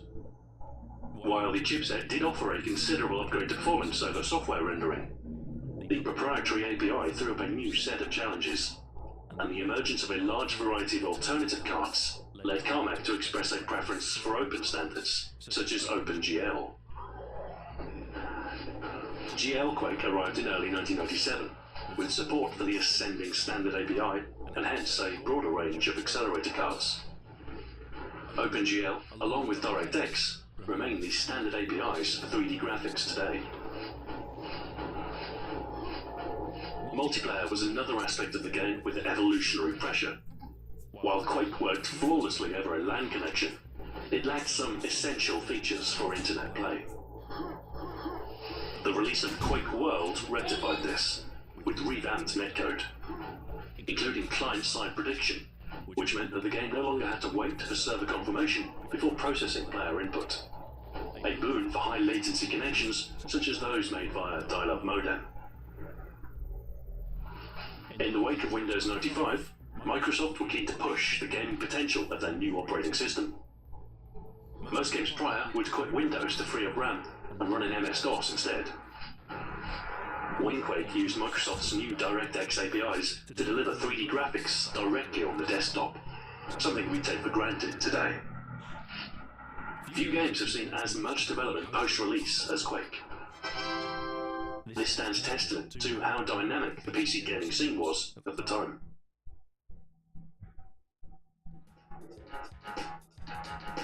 Vanilla Quake was a great package. Countless hours of fun within both its single-player and multiplayer portions. However, the PC crowd are an industrious lot, and their hunger for more content was matched by a willingness to get underneath Quake's hood. Mods added massive longevity to Doom, and so of course it wisely duplicated the support on offer for their new... Yeah, 2013, holy crap, dude. That's insane. I mean, all props and credit to the community who make this stuff. Those guys are amazing. Like, you see their DNA in stuff like the Halo Forge now, but, you know, these days they have those resources built in for them. All they had back then was just a desire for more and the ability to make more. They had to figure the rest of that out for themselves, and that's bonkers, man. New game.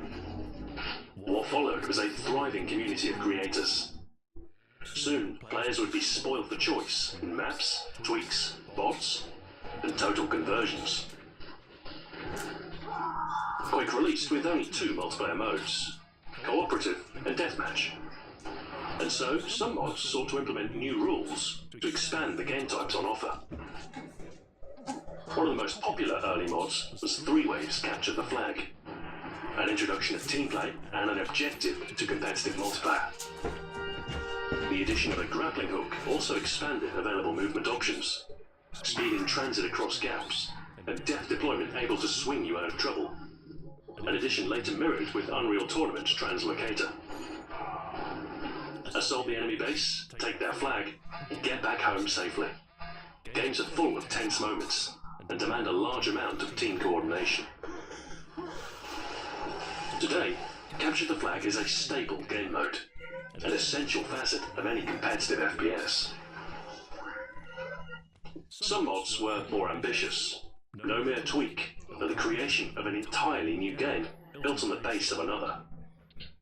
Some mods verged on silly, using Quake's novel physics to their advantage, simulating snowboarding, as with Slidequake, Airquake's flight simulation, or power sliding cars, such as in Quake Rally. One of Quake's most famous total conversions is Team Fortress, taking its shooter core and adding a host of new gameplay features to make for a compelling team multiplayer experience. Really? 9 individual classes give the player multiple options, and something suitable for every playstyle. That's where it came from. I did not know that. Pyros or versatile soldiers on the attack, with medics and spies providing frontline support, and snipers, engineers, heavy weapons guys, and demo men on defense. Its well-balanced gameplay and accessible team action ensured its popularity, with countless hours wasted on legendary maps such as Two Fort. The newly formed Valve Software were taking notes, and their new game, Half-Life, would be designed with such mods in mind. Popular Quake mods and maps found a new home with Valve's new game. Action Quake became Action Half-Life, and courtesy of an acquisition by Valve, Team Fortress became Team Fortress Classic, eventually leading to Team Fortress 2 some years later. The ability of mods to experiment and evolve allows games to hone themselves to perfection. And, like TF2, many popular PC games are the product of such a process. Counter-Strike started life as a mod for Half-Life, and has been a dominant shooter for a very long time indeed. No kidding. A mod for Warcraft 3, Defense of the Ancients, led to the creation of the MOBA genre, giving us the immensely popular League of Legends and Dota 2 today. DayZ spawned as a less serious alternative to the military simulation of Armored 2, spurring a flurry of similar multiplayer survival sims. PC gaming is far richer for the contributions made by modders, and Quake is a technical linchpin, a pivotal point in their emergence.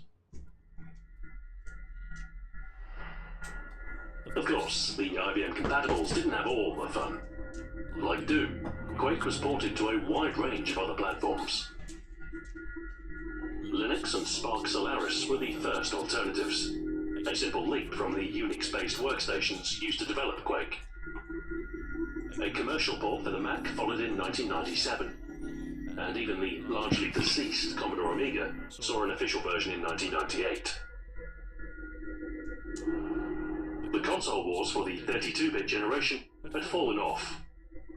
The versions for the Atari Jaguar and 3DO notably absent, as the Sony PlayStation and Nintendo 64 had decisively taken the market lead. In 1997, the Sega Saturn was still clinging on, and Lobotomy Software were charged with porting Quake to the system. They made use of their own engine, developed for an earlier Egyptian-themed FPS called Power Slave, tailored for the Saturn's hardware. The result wasn't quite as good as the PC version, but it came without too severe a compromise. A PlayStation version was also planned, and even prototyped, but no publisher was found and was thus cancelled. FPS games were the mark of the then next-generation consoles. Impressive feats of 3D proving the might of new hardware. But often, the absence of analog controls made them difficult to play, and the drop-off in interest probably reflects this.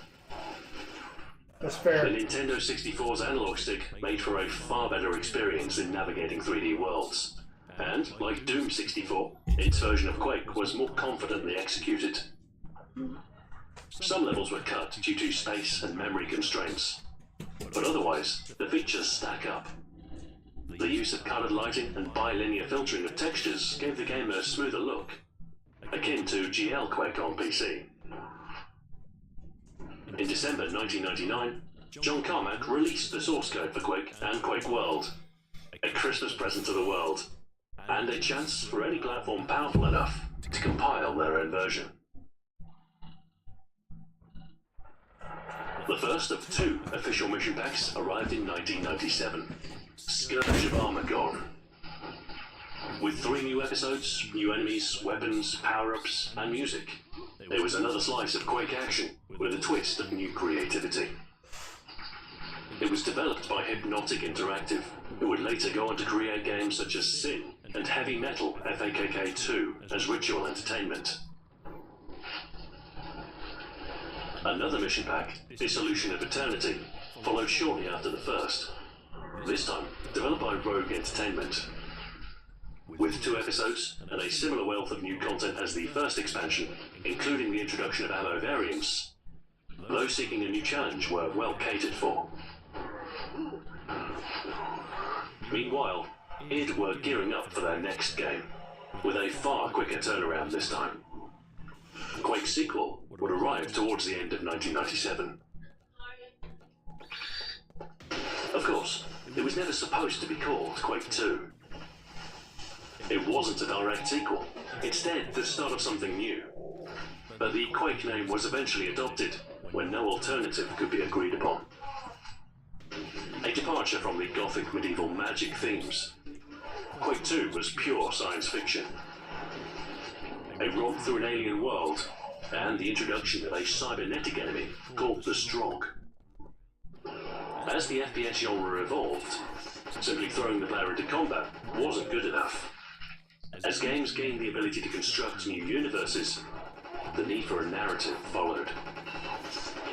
Quake 2 shows signs of this development, with the addition of mission objectives and a stitching together of levels to make a seamless world.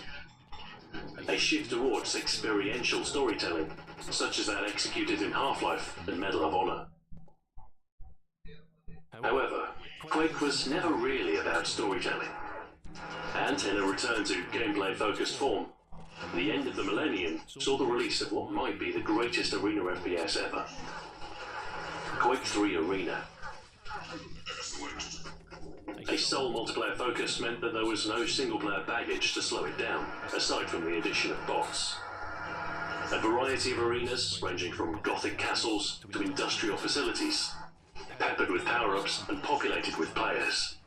What follows is frantic fragging action, and the culmination of its expertise. The spark of deathmatch, ignited by Doom and refined by Quake, now distilled, with nothing superfluous to gameplay, and a purity not often matched. The most recent mainline installment is Quake 4. Released in 2005, it was one of the Xbox 360's launch titles, alongside its PC release. The game runs on the same engine as Doom 3, and its dark interior spaces certainly ring familiar. Unlike Doom 3, there's a reduction in the number of jump scares, and an increase to the pace of combat. You move faster, and the more linear level design makes progression more constant. This smooths out some of Doom 3's frustrations, but also makes for a corridor-driven affair that embodies the generic sci-fi shooter. However, the game does have some interesting weapons and locations, and one of the most memorable sequences is the mid-game Strogification. The player captured, strapped to a conveyor belt, and forced to endure a gruesome mutilation as part of an assimilation process. It's a particularly memorable part of an otherwise largely forgettable game. Quake 4 sits oddly amidst the series. It's not a thoroughbred multiplayer title like Quake 3 Arena, and released nearly a decade after the first two games, isn't exactly a classic FPS. In 2007, Enemy Territory Quake Wars span off the Quake universe into yet another direction, a class-based team multiplayer game. Developed by Splash Damage, the same studio responsible for the earlier freeware Wolfenstein Enemy Territory, Quake Wars brought similar gameplay to its sci-fi universe. The human GDF versus the alien Strogg. With large-scale maps, vehicles, and a tight focus on taking objectives, players are faced with relentless action in order to tilt the tide of battle towards their faction's favour. A new take on Quake multiplayer, but it wouldn't be long before a return to its roots. The enduring popularity of Quake 3 Arena led to the 2010 release of Quake Live, an update to the pinnacle of arena shooters, and a move to a free-to-play model that ran via a web browser plugin. Originally, the plan was to fund server costs with in-game advertisements, but this proved non-viable, prompting the addition of premium subscriptions instead. Otherwise, it was classic deathmatch through and through. However, Quake's relevance proved difficult to revive. Quake 3 was already a decade old, and past its prime. With Quake Live having no LAN or mod support, nor even custom maps, the community was reliant on it for support. But it wasn't enough. With the surge of interest in PC gaming and esports, the battle for competitive audiences ramped in ferocity. Games like Counter-Strike, League of Legends, and Dota 2 have long since usurped Quake's crown. While a dedicated few remain loyal, the franchise lies fallow today. But with the recent revival of both Wolfenstein and Doom, Quake might yet follow. For now, all that remains are echoes of its legacy. But my, what a legacy. Not only does Quake delineate the PC shift towards full hardware 3D, its effect on FPS control schemes has stood the test of time too. For most, Doom was played with the keyboard. The arrow keys, control, and space the most instrumental of the controls. Vertical aiming was done automatically. It was impossible to have two rooms on top of one another anyway, so horizontal rotation was sufficient. Aiming along only a single rotation axis feels rigid, however, as though you're controlling a tank's turret. far more natural are 2 degrees of rotation, and Quake's vertical levels were a natural fit for full mouse look. Originally, Quake shipped with familiar controls for those coming from Doom, but its fully remappable configuration allowed players to change up the scheme to something more comfortable. Keyboards are designed to let the hands rest on the home row. ASDF on the left, JKL semicolon on the right, with small notches marking these positions to assist in touch typing. With the right hand on the mouse, the most natural position for the left sits around these keys, and the traditional arrow keys found themselves slowly replaced by such a cluster: WASD. Many were reluctant to shift at first. The notion of using an assortment of keys instead of the ones dedicated to directional input seemed alien. But eventually, the better hand position caught on, becoming the standard. WASD with mouse look. Keyboard and mouse in perfect harmony. The way FPS games were always meant to be. Quake made it happen. Wow, that's crazy. The technology behind its games has always been impressive, and Quake's engine, along with its sequels, have been behind some very significant titles.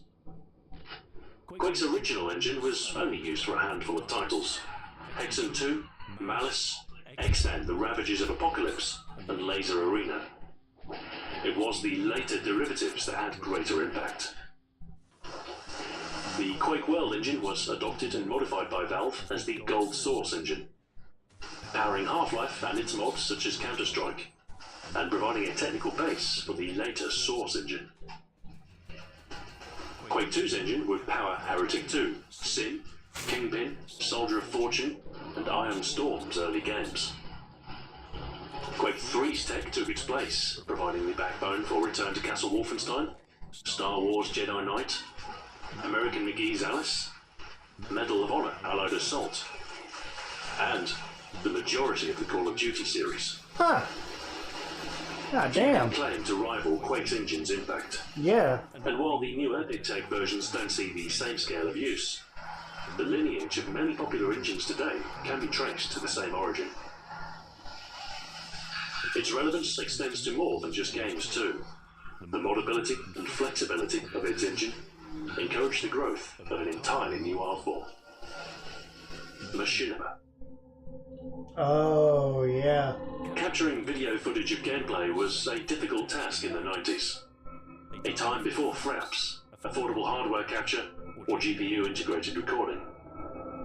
Even if you were able to record, the file sizes and processing power available made editing and distribution infeasible.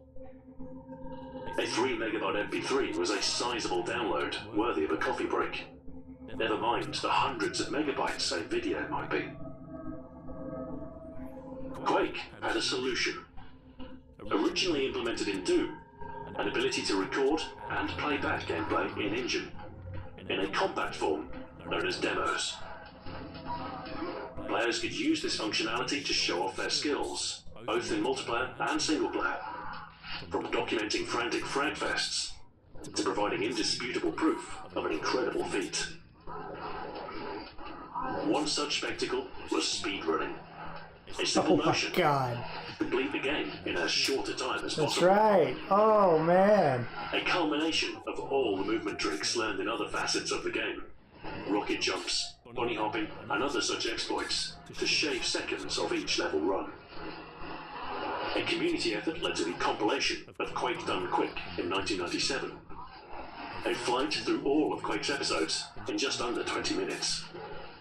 The subsequent Quake Done Quicker, Quake Done Quick with a Vengeance, and Quake Done Quickest saw even more severe shortcuts, with the shortest run at 11 minutes and 29 seconds. Other variants exist, including 100% completion runs, which demand every secret found and every enemy slain. But the basic rule remained: gotta go fast. Some had more cinematic aspirations for Quake's tools, and made use of the game to tell stories, using players as actors and Quake's world as a backdrop.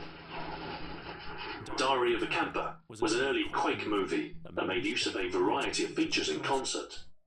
A spectator acting as a cameraman, a number of on-screen actors, and the use of text chat for dialogue. It was primitive, simple, amateur in places, but the technology behind the scenes bristled with potential. The use of real-time game worlds to create short films opens up the process to anyone with a PC, and copyright issues aside, creators can make use of pre-existing assets to make something new. Perhaps the most famous example of machinima is Red vs. Blue, Yep. a long-running web series that uses Halo multiplayer as its backdrop. Instantly resonant with fans of the FPS franchise, it highlighted a new means of expression for amateur filmmakers and helped to thrust machinima into the mainstream. Rest in peace, More Rooster recently, Teeth. Team Fortress 2 made humorous use of its game assets as a promotional tool, with a series of videos designed to introduce the classes. This development eventually led to the release of Source Filmmaker, an immensely powerful tool for amateur creators and a fountainhead of entertainment online. Today, there exists an entire industry forged around the reuse of video game footage. From full-blown animated productions to the improvised storytelling of Let's Plays. A new work emerges from the old, greater than the sum of its parts. Oh my god, dude. As explosively as the first-person shooter burst onto the PC gaming scene, the plight of the arena shooter is not a happy one. Quake and its ilk had perfected their genre, so what innovation remained? Slowly but surely, sales dropped off as interest waned. Abstract arenas were shed in favour of linear storytelling, with World War II proving popular for a while. As the millennium ticked over, there was also a swing towards console gaming. Now more confident in their 3D ability, games like Halo took the lead.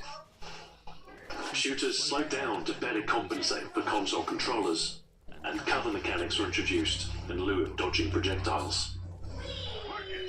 It was a necessary change, but some lament the loss of the old school, leading to somewhat of a revival in recent years, with a string of modern Quake imitators. A rejection of modern FPS.